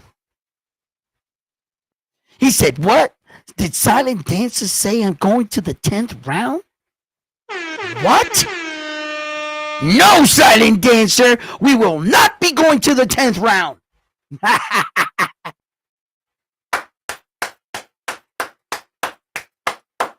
Let's go.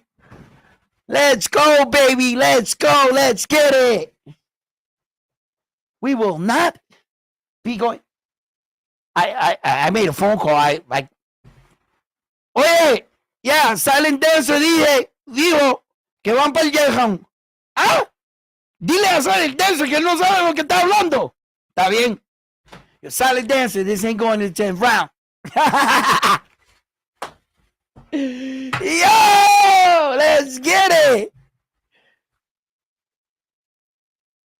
Congratulations, young Xander Zion. My man, 22 years old, on top of the world right now, really representing Puerto Rico and United States. In my eyes, a future champion. What weight division or how many weight divisions will he climb? Time will tell. We have a long time with Xander Zion. Seems like he's committed. He knows his role. He knows where he wants to be, and he knows what he wants to be. And I think a world title championship is on the horizon. Sometimes they say these things, and all of a sudden you see him fighting one more fighter. I will expect that because I'm not sure what Tim Tszú's situation completely is or what his plans are. So, unless they get things together, I mean, Tim Tszú's going to fight Booker, right? Out of that fight, I heard, Errol Spence hinting to the notion that their fight wasn't completely out. And neither Errol or Terrence Crawford got the fight against Sebastian Fundora. Tim Tszú ends up losing again. He could have got that rematch. It would have been him and Tim Tszú right now instead of Booker. But let's see where this ends up. Let's see if I think he's going to beat Booker convincingly. I think Sebastian's going to make a title defense. I think he's going to beat Booker. He's going to beat him. The way he's going to beat him, that I'm not too sure on yet. Of late, in Sebastian's last two fights, he's been really trying to fight long and using the jab more effective and using the weapons that God gave him as his strengths. So he's really adapting a new style of fighting. I'm not going to say that Sebastian Fundora is going to go in on the inside like he typically does. Because as we can see, he's been trying new things to develop different styles of fighting, So I got to see it to believe it. To see if Sebastian Fundora and he gives young Xander Zion a shot. I believe he would welcome that. So let's see. Now, main event, Nastradamus belt is on the line. Where are your predictions? This is where it counts. This is where you show me you got what it takes. Right? Let's find out.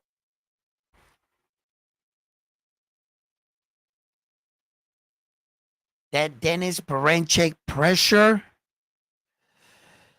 Is Keyshawn gonna wilt under this? Has everybody became a prisoner in the moment? Where that we were like, oh, Keyshawn is, he's ready for these guys and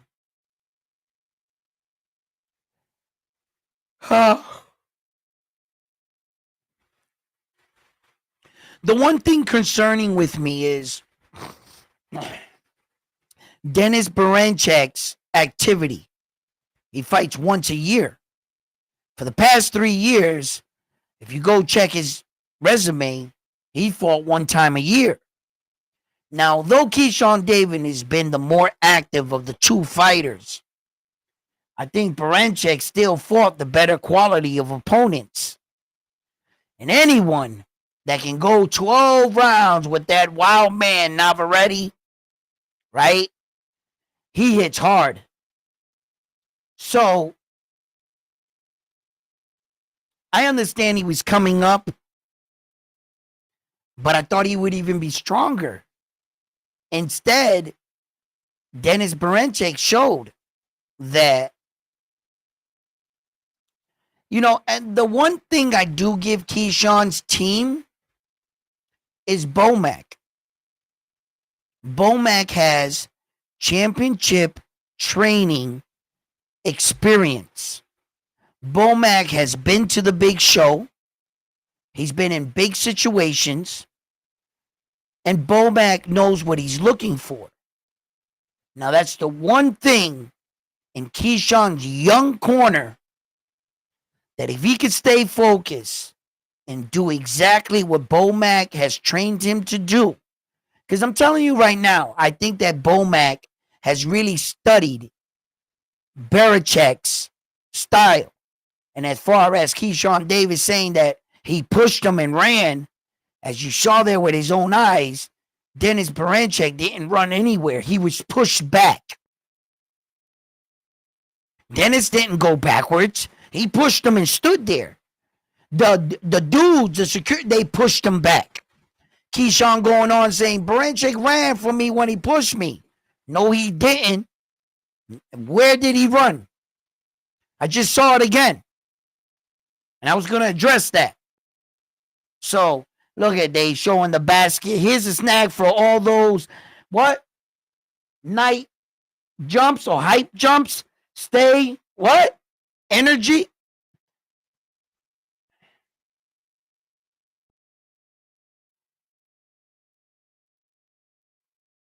They didn't know how to spell.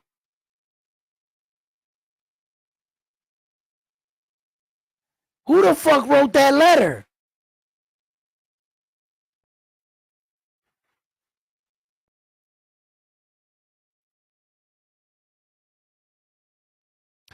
Oh, I see.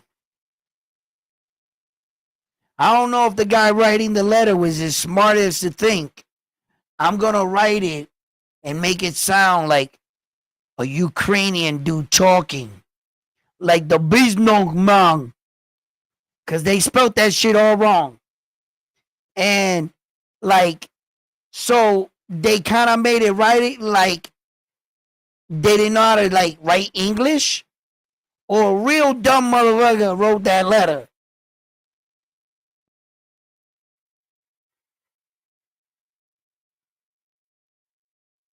He said a gift basket. They sent me a gift basket. That was just a cardboard box and a rack of bananas and a watermelon thrown in a box. I thought it was a nice gift basket with like maybe some edible arrangements. Like I sent my girl today with the nice bananas and the watermelon spread or something. Keyshawn said, I got the gift basket.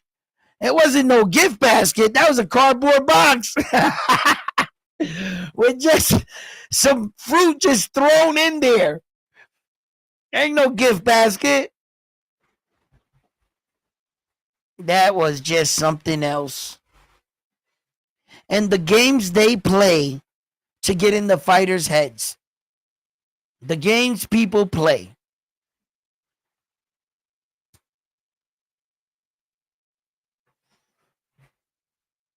Get your predictions in, guys. Get your predictions in. Here we go with Bam Bam and the unanimous decision. Is this Bam's always pick in the big fights? A lot of us believe it's going to go unanimous decision, but what way? Because a lot of us think it's a 50-50 fight. And this is, in fact, a big step up in Keyshawn's. Holy shit. Frontline said the other way. In a split decision, he got Dennis. Oh, you got Davis. Davis. That's my eyes are bad. He's got Davis.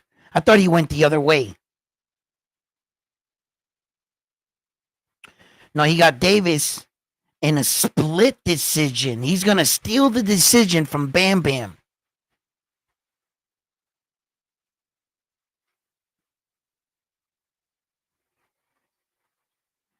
Keyshawn never shows me elite class. I gotta put this up here.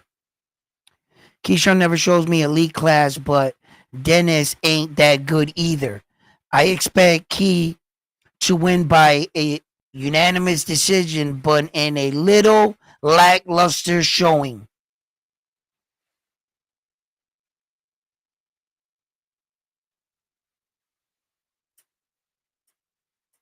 Okay. All right. That's what you think. Okay. Let's see if you're right. Silent Dancer. What is your prediction in the fight? Give me your prediction.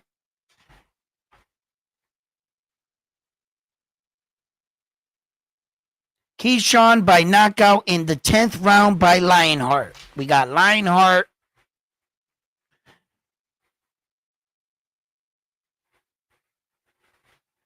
Tenth round.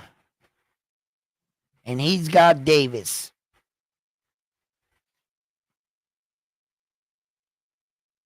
Oh my God. Arnando says, and I can read. Just can't read Arnando's name. That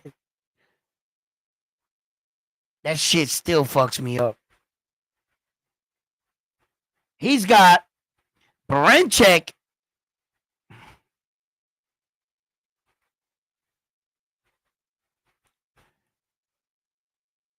Split decision.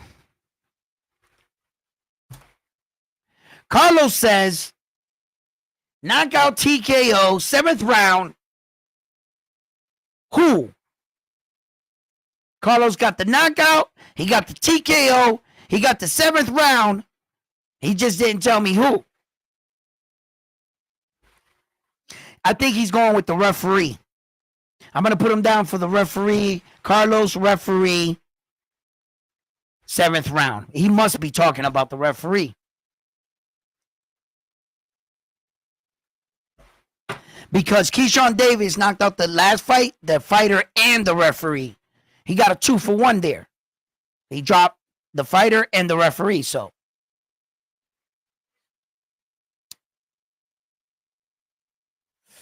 They're showing Keyshawn and Pedraza.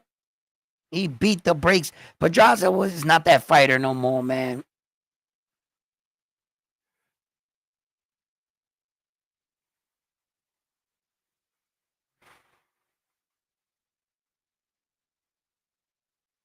You're counting on Davis wanting to finish this guy? I don't care who wins, to be honest. It's okay. It's okay. It's okay. But participate. Let's have fun. You know, just make a pick. I said Keyshawn Davis. Okay, where'd you say Keyshawn Davis at? Because I'm looking at your message, Carlos. All right? I mean, your last message says, okay, let's put it up. Where does that say Keyshawn? I know my eyes are bad, but where in this sentence does this say Keyshawn Davis, 7th round? I thought you had the referee, to be honest.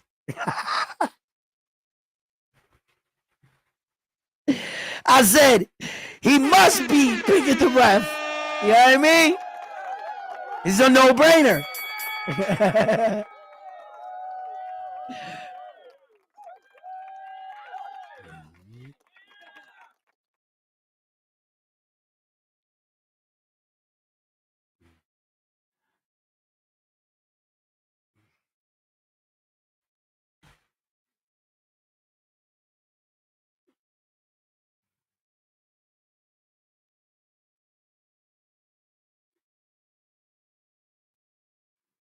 All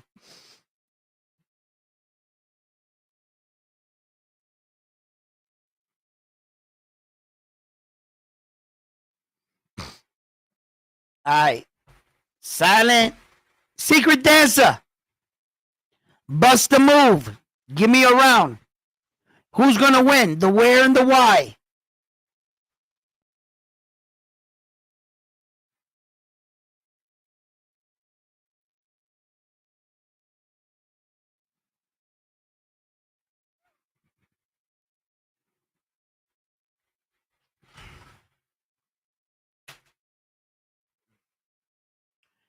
Where's Bam Bam Boogies?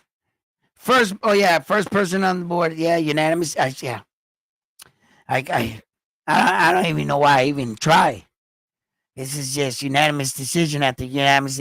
I think he has it like a tape recorder on speed dial that just says unanimous decision every fight. Because my man will not pick any in action, the action rounds, where champions are made. Marvis Hagler, look at him. The birds.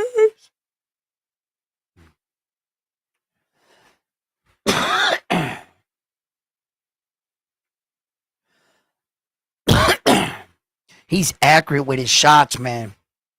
Dennis Berinchyk. Boy, is he pretty accurate. Look at that. 2 for 1. Fighter and referee down.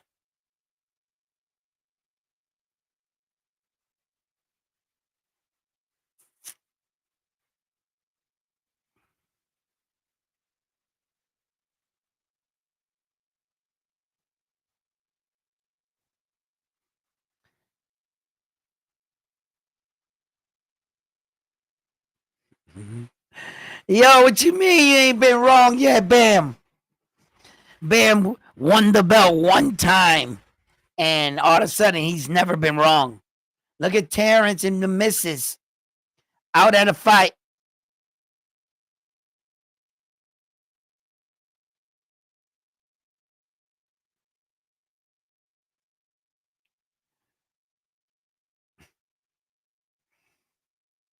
God Body is a gang in my neighborhood.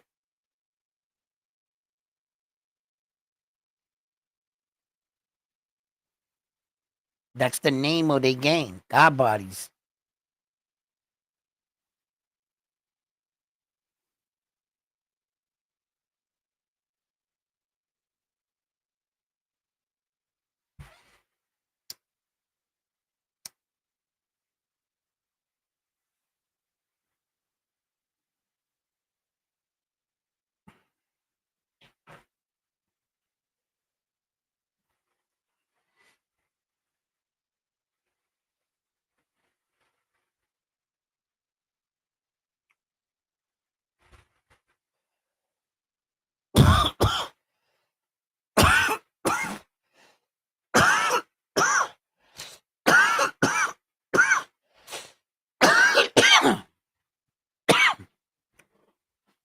Let me give it.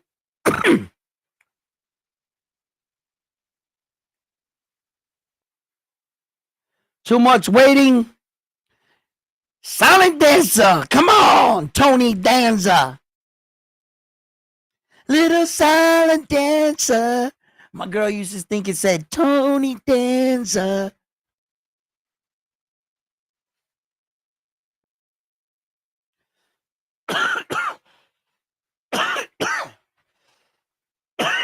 Look at Bomac's big ass.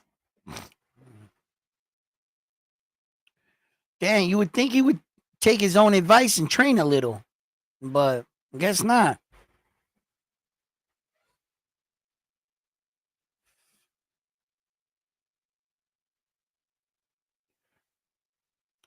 Oh, these boys is pimped out like the motherfucking. Oh, that's gangster. That's gangster.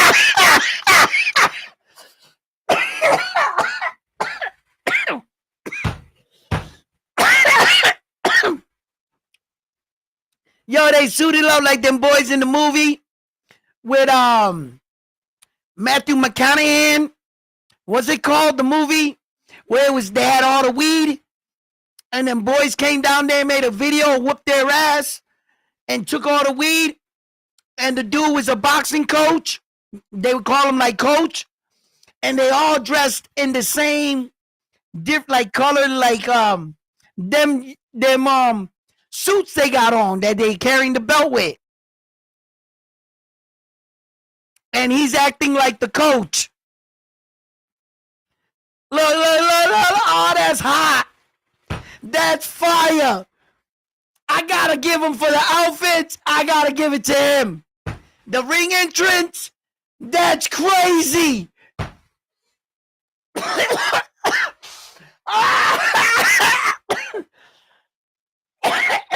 He got the ring entrance. Hands down, baby.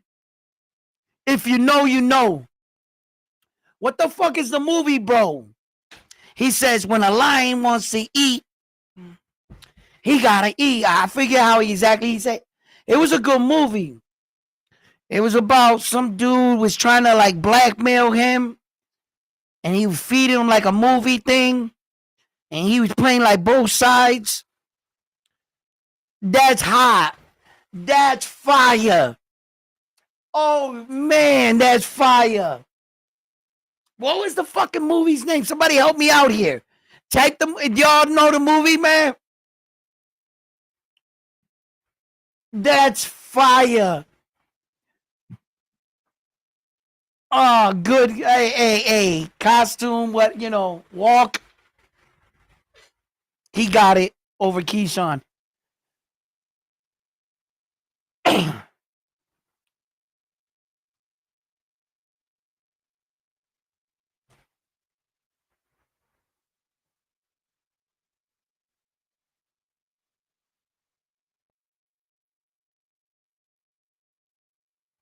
I said it. I said Bomac's gonna have a bad year. You guys know it. That's in the back of my mind. You know that, right? It has been all night. I ain't said nothing about it because, I don't want to jinx the night or whatever. No matter what I said, I ain't going to jinx it. It's up to them. But I got receipts. Yeah. Bomac's going to have a tough year, bro. He has a big schedule. I seen the most of his schedule, the roster. As soon as I saw it, I was like, ooh. I played it cool and shit. Yeah, that's great. He's gonna have a bet. And then his greatest fighter to capitalize the fight with Saul, and it looks like it's gonna happen now. They're gonna obviously have a fight in between. I think Saul was gonna definitely fight to get that interim back fight with the Cuban fighter. So I'm not sure on the time frame when it's gonna happen, the when and the where, right? But I believe it's gonna happen. And by the time that happens, I think we're gonna be at the tail end of the year once again. And which I'm predicting that Bomac's gonna have one of his worstest years as a boxing coach.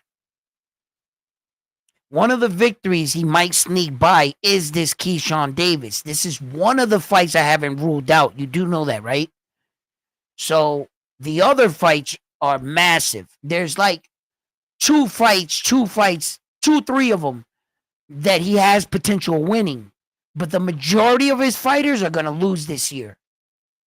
He's going to win one or two, yes. He's not going to get wiped down, all right? And the one that scares me the most is how he closes out the year. I don't think Terrence wins that fight. And if the majority of his fighters lose leading up into that Terrence loss is going to bring him down to a low. Yeah. So that's why I said that. But out of all the fights he had, this was one that I was saying, Keyshawn got the skills to beat this guy. Let's see how the young man performs. I got Keyshawn in this fight. I'm picking Keyshawn to win. And I think I need to put in my prediction. I think Keyshawn beats him by unanimous decision. But since you guys already took that,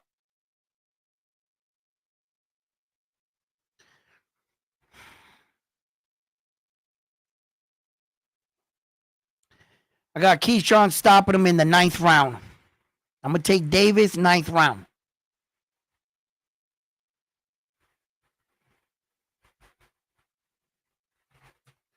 I actually think he'll beat him, and he's going to win by unanimous decision. I think the fight's going to go the distance. That's what I actually think.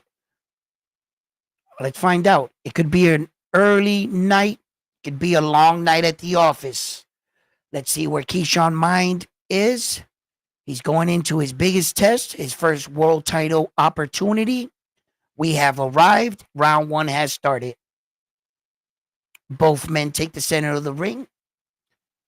Keyshawn Davis looking to establish early. Berinchyk wants to get his respect goes downstairs to the body with the long jab. He's really in the high guard, really defensively sound, and staying on his toes. Berinchyk's always been a mobile fighter, never standing in front of the guys. One of the things I talked about, he likes to cut angles, and one of the shots that I thought that young Keyshawn Davis would have problems with is that sidestep and then overshot. That's the shot that I'm most any concerned with in this fight. Keyshawn Davis looks very relaxed right now, and Berinchyk seems to be doing a little bit more. He's following him, but he could rock him to sleep. Keyshawn Davis got to keep that right hand up. It's down by his chin, not like in the last fight. And Berinchyk can close the distance pretty fast.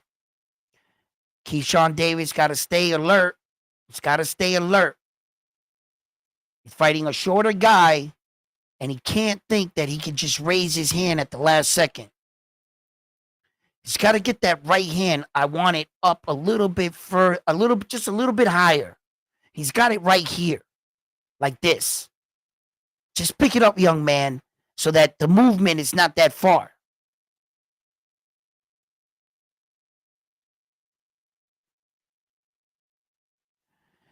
Keyshawn seems to be having a little problem with his movement. Just stepping. I don't like that about Keyshawn. He's a little too relaxed right now. He's trying to show that he's not threatened. A little too much.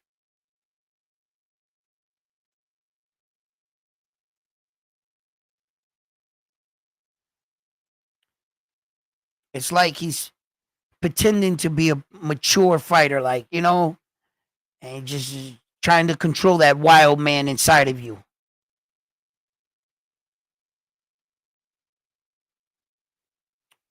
Berinchyk is moving into those punches, kind of falling into the punch. If Keyshawn doesn't react to that first jab and sits down on that check hook, his backhand is already this way when he's coming in.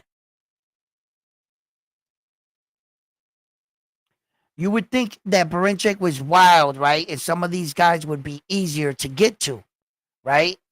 We kind of said, oh, Keyshawn's a sharpshooter. But some of this wild and jittery movements, you got to watch out for that shit. You can't just ignore it. You're going to get caught.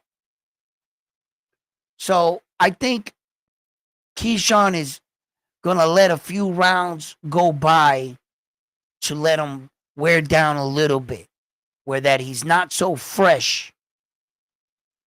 And then right in those, I think that's when Keyshawn is really going to unleash his game plan and, and so forth. So, yeah. Yes, it is very gay now. Shit, I said that. Damn it, I didn't want to say that. But Worcester, Massachusetts went under, I guess, the transgender people came over and want to find a new home. And they want to make Worcester, Massachusetts a gender-free zone state where that all like them kind of people come to live there. And I guess at one level they said yes, they passed the bill. So like, what is it? Like maybe starting next week, I guess, I don't know, everybody's just going to be, I don't know, I guess we got to go get wigs now. What the, this is crazy, bro. And I'm like, bro, didn't you guys try that shit with San Francisco? That's basically Sodom and Gomorrah. Like, that's a hellhole. It didn't work. Didn't you put them all up? All they want to do is do drugs and shit and lie to each other. I'm a woman. I don't know what they want to do. I don't know how they think. Worcester got to get it together, man. I'm not sure. We gotta get a second vote. I wasn't there. Shit. They must have held the vote in the wee early under the cover of darkness or something in the wee early morning. This is like a little wilder of a fight. Both fighters still nervous. Keyshawn Davis keeping his composure.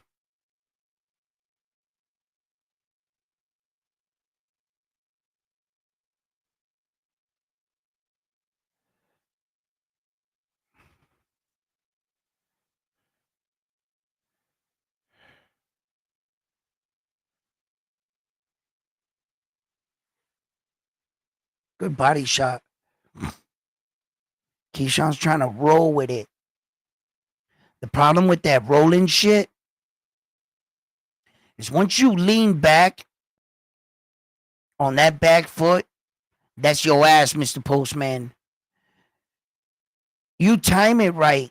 You can't go nowhere else. You didn't give yourself the ability to evade. By leaning with your waist, if he jumps forward, leaps, he's going to catch you. What you want to do is 1-2 step out. Bend the knees, don't go straight up. And kind of like slide out. Sip, sip, you know? Davis is really doing the Philly shell. And he's using this waist. Another young fighter wanting to imitate one of the greats. Seeing his style and saying, since he's undefeated, that must be the way to go. Everyone can't pull off this Philly shell. In fact, neither did Mayweather. He made it better. He made it the Mayweather shell. So he actually saw flaws in its approach. But if you weren't born with all Mayweather's God-given abilities, you're not going to be able to pull it off like him. You're going to have his speed, his cat-like reflex, his twitch muscle, everything. His power, his eye-to-eye coordination, the when and the where, the ring IQ, in order to pull off his style. So if you're only good in certain areas, you're sure the fuck not Mayweather. So a lot of these kids are like, you can see it what he did affected boxing.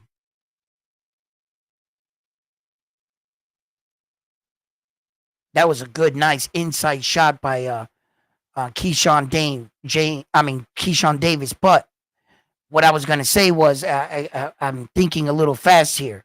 Oh shit!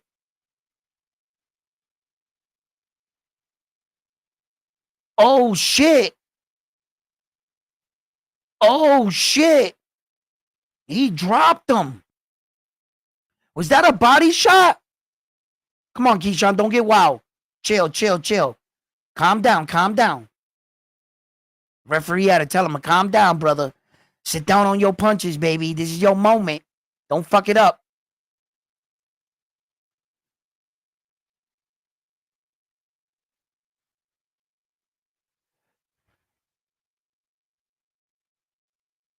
Damn, Berinchy's wild like a motherfucker, bro. Like real wild.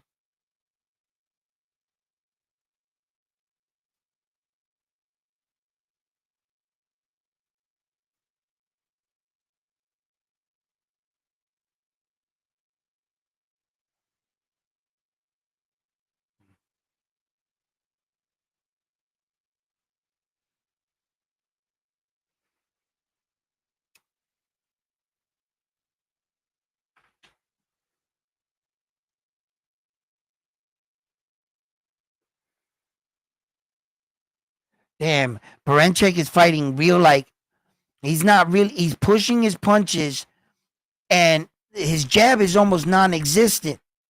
It's real awkward though. You can tell that Berinchyk is strong. He's a strong man. Keyshawn's picking him apart right now. Berinchyk is running towards him, falling into it. And Keyshawn's being very patient, trying to pick his shots like he should be. But he can't. He can't fight Tank Davis like this. No way. I told you guys, I don't think he's ready for Tank Davis, man. I like his patience. I like it, but Tank's too explosive. You're not. Yeah, he might. This is the game plan to fight this kind of fighter. Then, you know. But this is not the approach to fight a Tank. Oh, he really sat down on those punches right there, Keyshawn. They slugging it out. Yeah. Keyshawn's getting more confidence as the rounds are going on, and he's starting to see that he's the bigger puncher, and he just can't get sloppy. He just can't get sloppy. He is moving. I wouldn't say he's keeping his head on the center line, but he is fast enough where that he can evade. Oh, body shot, yeah.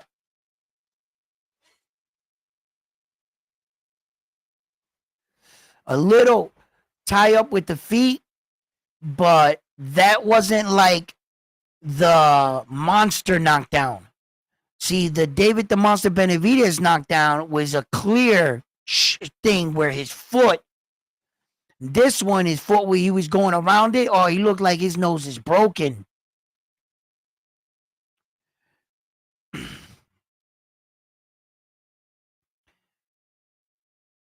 He looked like he got a nasty divot right there. He might have re-broke that nose.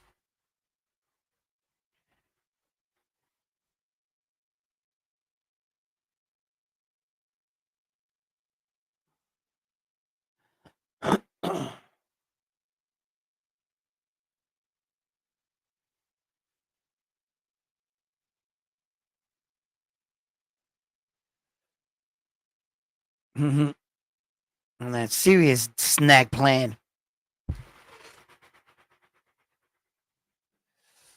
Well, you better get on that winning shit before they catch up to it. Because everybody else is on it. These motherfuckers might not wear the shirt. Like, I might not wear it, but they on it. They all on it. Not all of them, though. I don't think Naoya anyways on no snack shit. Oh, he hurt him with that body shot. Oh, then Keyshawn Davis got him busted up. He got him busted up. Bad. He got him busted up. He needs to stay composure. He's already smiling and shit. Chill. Chill out, Keyshawn. Oh, he's hurt to the body bad. He's got him flinching, reacting. Oh, he's down again. Down again by a brutal body. I don't think he's getting up. I think this is over with. It's over with. Congratulations, Keyshawn Davis, for becoming a world champion. He made quick work of him.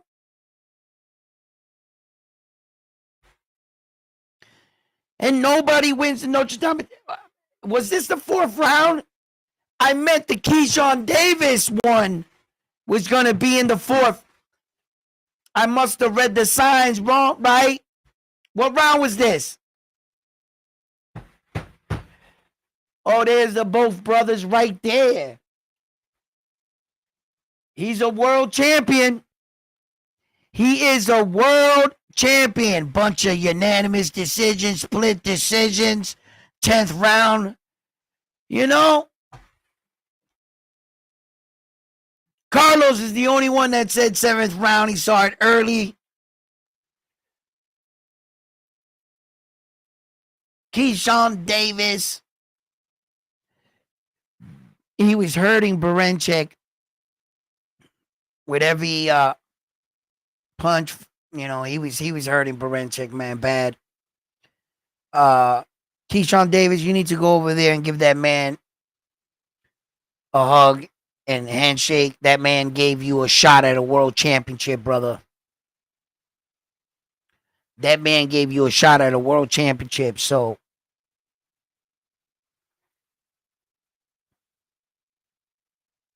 oh, that was some vicious body shots.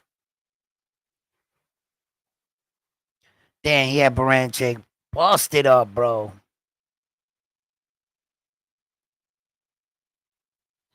These boys from Javante Davis's fanboys, right? Them YouTube channels and shit. They're gonna transition to Keyshawn Davis and Abdullah Mason, fighters they haven't dissed yet. Well, they started dissing Keyshawn, so I don't know. I don't think they can with Keyshawn. But they're gonna adopt the Camille Motons, Abdullah Masons. They can't take these. They crucified too many fighters to protect Tank.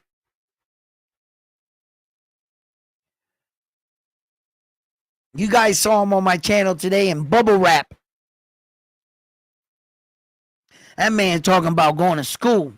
Man, Keyshawn Davis, big moment, man. Big moment. I want to see him put that belt on his waist. Come on, man. That's what we live for. That's what the moment's for. Bomac, you got a world champion and you got to win. Good. Good job. One of the wins, I thought, best chances to win. Got the win early. Good. Good for you. You got a big schedule ahead of you. Bomac, you're 1-1. Now, this is where the gauntlet starts. From here on in. This is where Bomac's going to run into problems, man.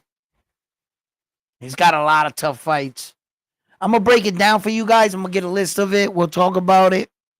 But tonight's Keyshawn's night. Good performance from the young man. He really, he showed his patience tonight. His maturity in the sport. A lot of things at this stage in your career you can work on. Obviously, every fighter can work on something new. But for the game plan that Bomac drew up, you got to admit it worked. He was able to get in there, keep his wits about him. The concerns we had about Dennis Berinchyk being in his mind, in his head, he answered all that. Keyshawn really stepped up in the big moment. And he shined the most when it counted. He's actually coming off 2 stoppage knockout. So he's riding on a high. I think his defense needs to work. He needs to know his responsibility as a fighter in there and really adapt the style more to please him rather than to pleasing the legends. Trying to always do that Philly shit. I think that gets our young guys in trouble sometimes. Even Xander Zion's been known to do it. So Mayweather's presence in the sport of boxing has traveled a long way. Many have tried to imitate him. Keyshawn Davis needs to stay the course and really develop himself as a fighter. Now he has a target on his back. He's responsible for that division ranking system in the WBO. He's got a target on his back, and he's the man now. So everybody that's in the WBO ranking, 135, is coming for him. And other champions, should he want to unify. We got the issue with Shakur Stevenson. Lomachenko fight could be on the table. I can see Loma stepping up, wanting to defend his fallen comrade and saying, fight this version of Ukraine fighter, Keyshawn. And I could see Loma coming back, trying to revenge the loss, honor his country, and unify that title. I don't think, even with this performance, Keyshawn's ready for Tank. He's a little bit too explosive for the kid, and I think he hit severely hard. Tank knows also how to manage a fight. He knows how to push the action, and he typically does not seem concerned with going to the scorecards, right? Which, speaking of which, one of his, one of his reasons for not going to Turkey Al Sheikh and going to Riyadh and for denying a fight with Devin and everything like that, one of the reasons was he didn't feel like he can win in a decision out there. Tank, your fights never go to decision. Why were you thinking you're not going to win in a decision that they would rob you? That's a poor excuse to a man that knocks out all his fighters, basically. So I was like, yo, Tank, come on, my man. That's not a real good excuse for not going out there. And then he said he wanted him to send him the 3 Ferraris and what have you. But that was his excuse. He didn't think he can win in a decision. I'm looking at him, I'm saying, all of a sudden you're thinking decision? What is Keyshawn spewing here? I don't even got my headphones. I lost my headphones at some point in the action. The Xander Zion fight, I think. What's he saying?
All right. So, well, what's up, Bam Bam Boogie?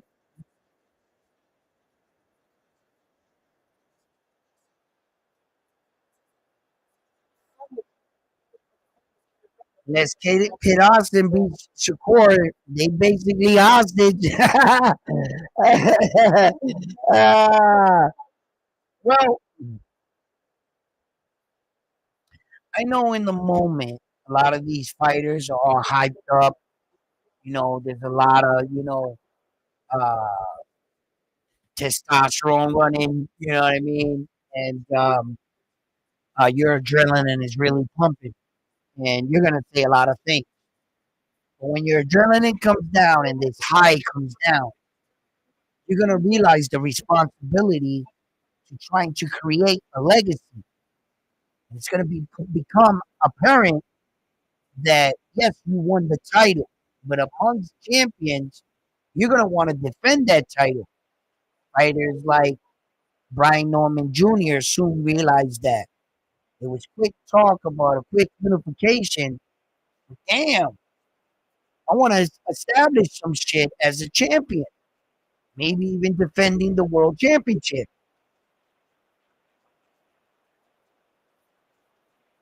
So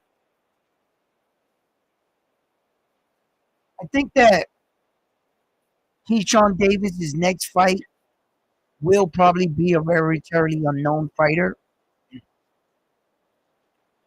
He's going to be in the top 15, of course, I think, because the sanctioning body's got the rule. If you're a champion, you got to fight somebody at least in the top 15. Sometimes it is the 15th guy on a title defense. So let's see where Keyshawn Davis stacks up. But I know he's talking about I got two champions. I want to fight. I guarantee you, any two of those champions offer him a fight, his handlers and his promotion is not going to let him take that fight. They're going to want him build a little bit more, get more experience as a young champion. Very promising from here. You know, Keyshawn Davis beat him.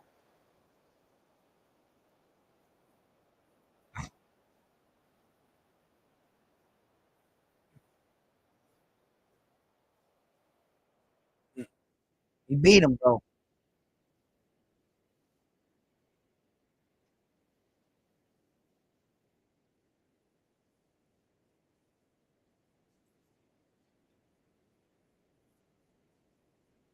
Yeah, you know, he ain't fighting Shakur. We know that out of the three champions, he said, I got two champions I want to fight. And you can sure the hell know that one of those guys ain't Shakur. Because they got matching Dakota rings and they were in the Boy Scouts together. So, you know, I mean, hey, you know, I don't know what the fuck that's all about.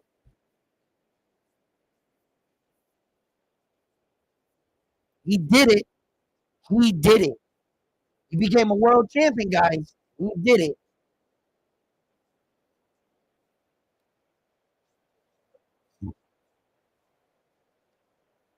Berinchyk was just out of his league, and he really exposed Berinchyk for the fighter that he's not. Just out of his league. He beat him.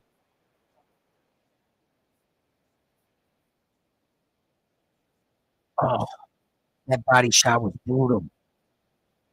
That body shot was brutal. But I got to give Dennis Berinchyk 1 point for the ring walk.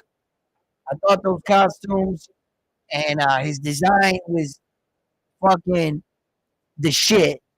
That was hilarious. That was, man, that was good. That was great. Keyshawn Davis, you know, seems like when these guys look at Bruce Carrington, when these guys are coming up, boy, these girls lock them down quick, drop a baby in them real fast. Bob Arum, congratulating his fighter for good performance in the fourth round. Like I said, it was the fourth round. I just had the fights confused, but you know, I knew someone was going down in the fourth. That's what it was.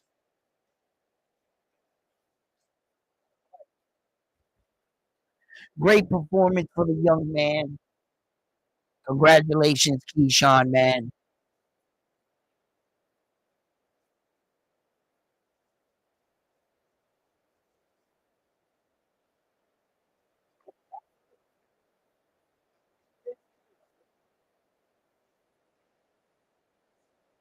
Jesus, who's that lady? Big fan that paid for it. I'm gonna keep my comments to myself. All right, yo, listen, guys.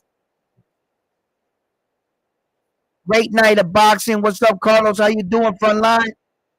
Armando Lionheart, all everybody that tuned in. We had a good night of boxing. Puerto Rico stand up. We had some good fights tonight, as we can see, our young, promising future superstar, right? And De Jesus Lopez. And I really want to see more of the young man. We also got Polanco, great victory. Young Xander Zion looked great. He put his guy away. He showed that he isn't there just because he was winning on all scorecards. I felt he could have, pushed it back in second gear and cruised to the victory. But Xander Zion doesn't fight like that. He said he wants to show the world. He wants to be a performer, and he understands what a knockout can do to your career. Congratulations to the young man. You know, up on all scorecards. I bet not taking the easy way out. Not didn't stop looking for the finish. Congratulations, young Xander Zion. I think you're ready for the next level. And they were amazing fights on this fight card. Gerald Anderson, I'm not too impressed right now. Where does he go from here? Just like Ali Walsh. Where does he go from here? Is he washed? Um, does he let this bring him down? Or does he turn it around? His grandfather wasn't undefeated, so but he was great. So let's see if he's built out of the same material as his grandfather, cut from the same cloth. I'm not sure, but those are a lot of the fights that took place. Also, Abdullah Mason looked amazing. Abdullah Mason made short work of his guy, really picked him apart. He always shows that he does have power. Another stellar performance. I would like to see more from Abdullah Mason. So, fight fans, we had an amazing show, amazing fight card tonight. I hope you were entertained. There were no winners for the Nastradamus World Championship, but we are all winners. Okay? Here at Round One Sports Talk. Salute to the chat family. If you haven't already, subscribe to the channel. Do me a favor, man. Hit that like button for me. All right? Hit that like button. Ladies and gentlemen, it's been my pleasure to be your host here at Round One Sports Talk. Like always, I'm on to the next one after this one here at Round One Sports Talk. Carlos, what you got to say there? I heard Ramos is fighting to be what? The mandatory to Bam Bam Boogie. Yo, at Bam Bam Boogie, yeah.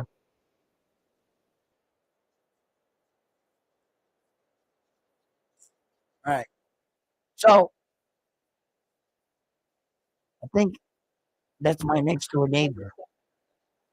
Anyway, he's on my camera. So all right. So I gotta get going, guys.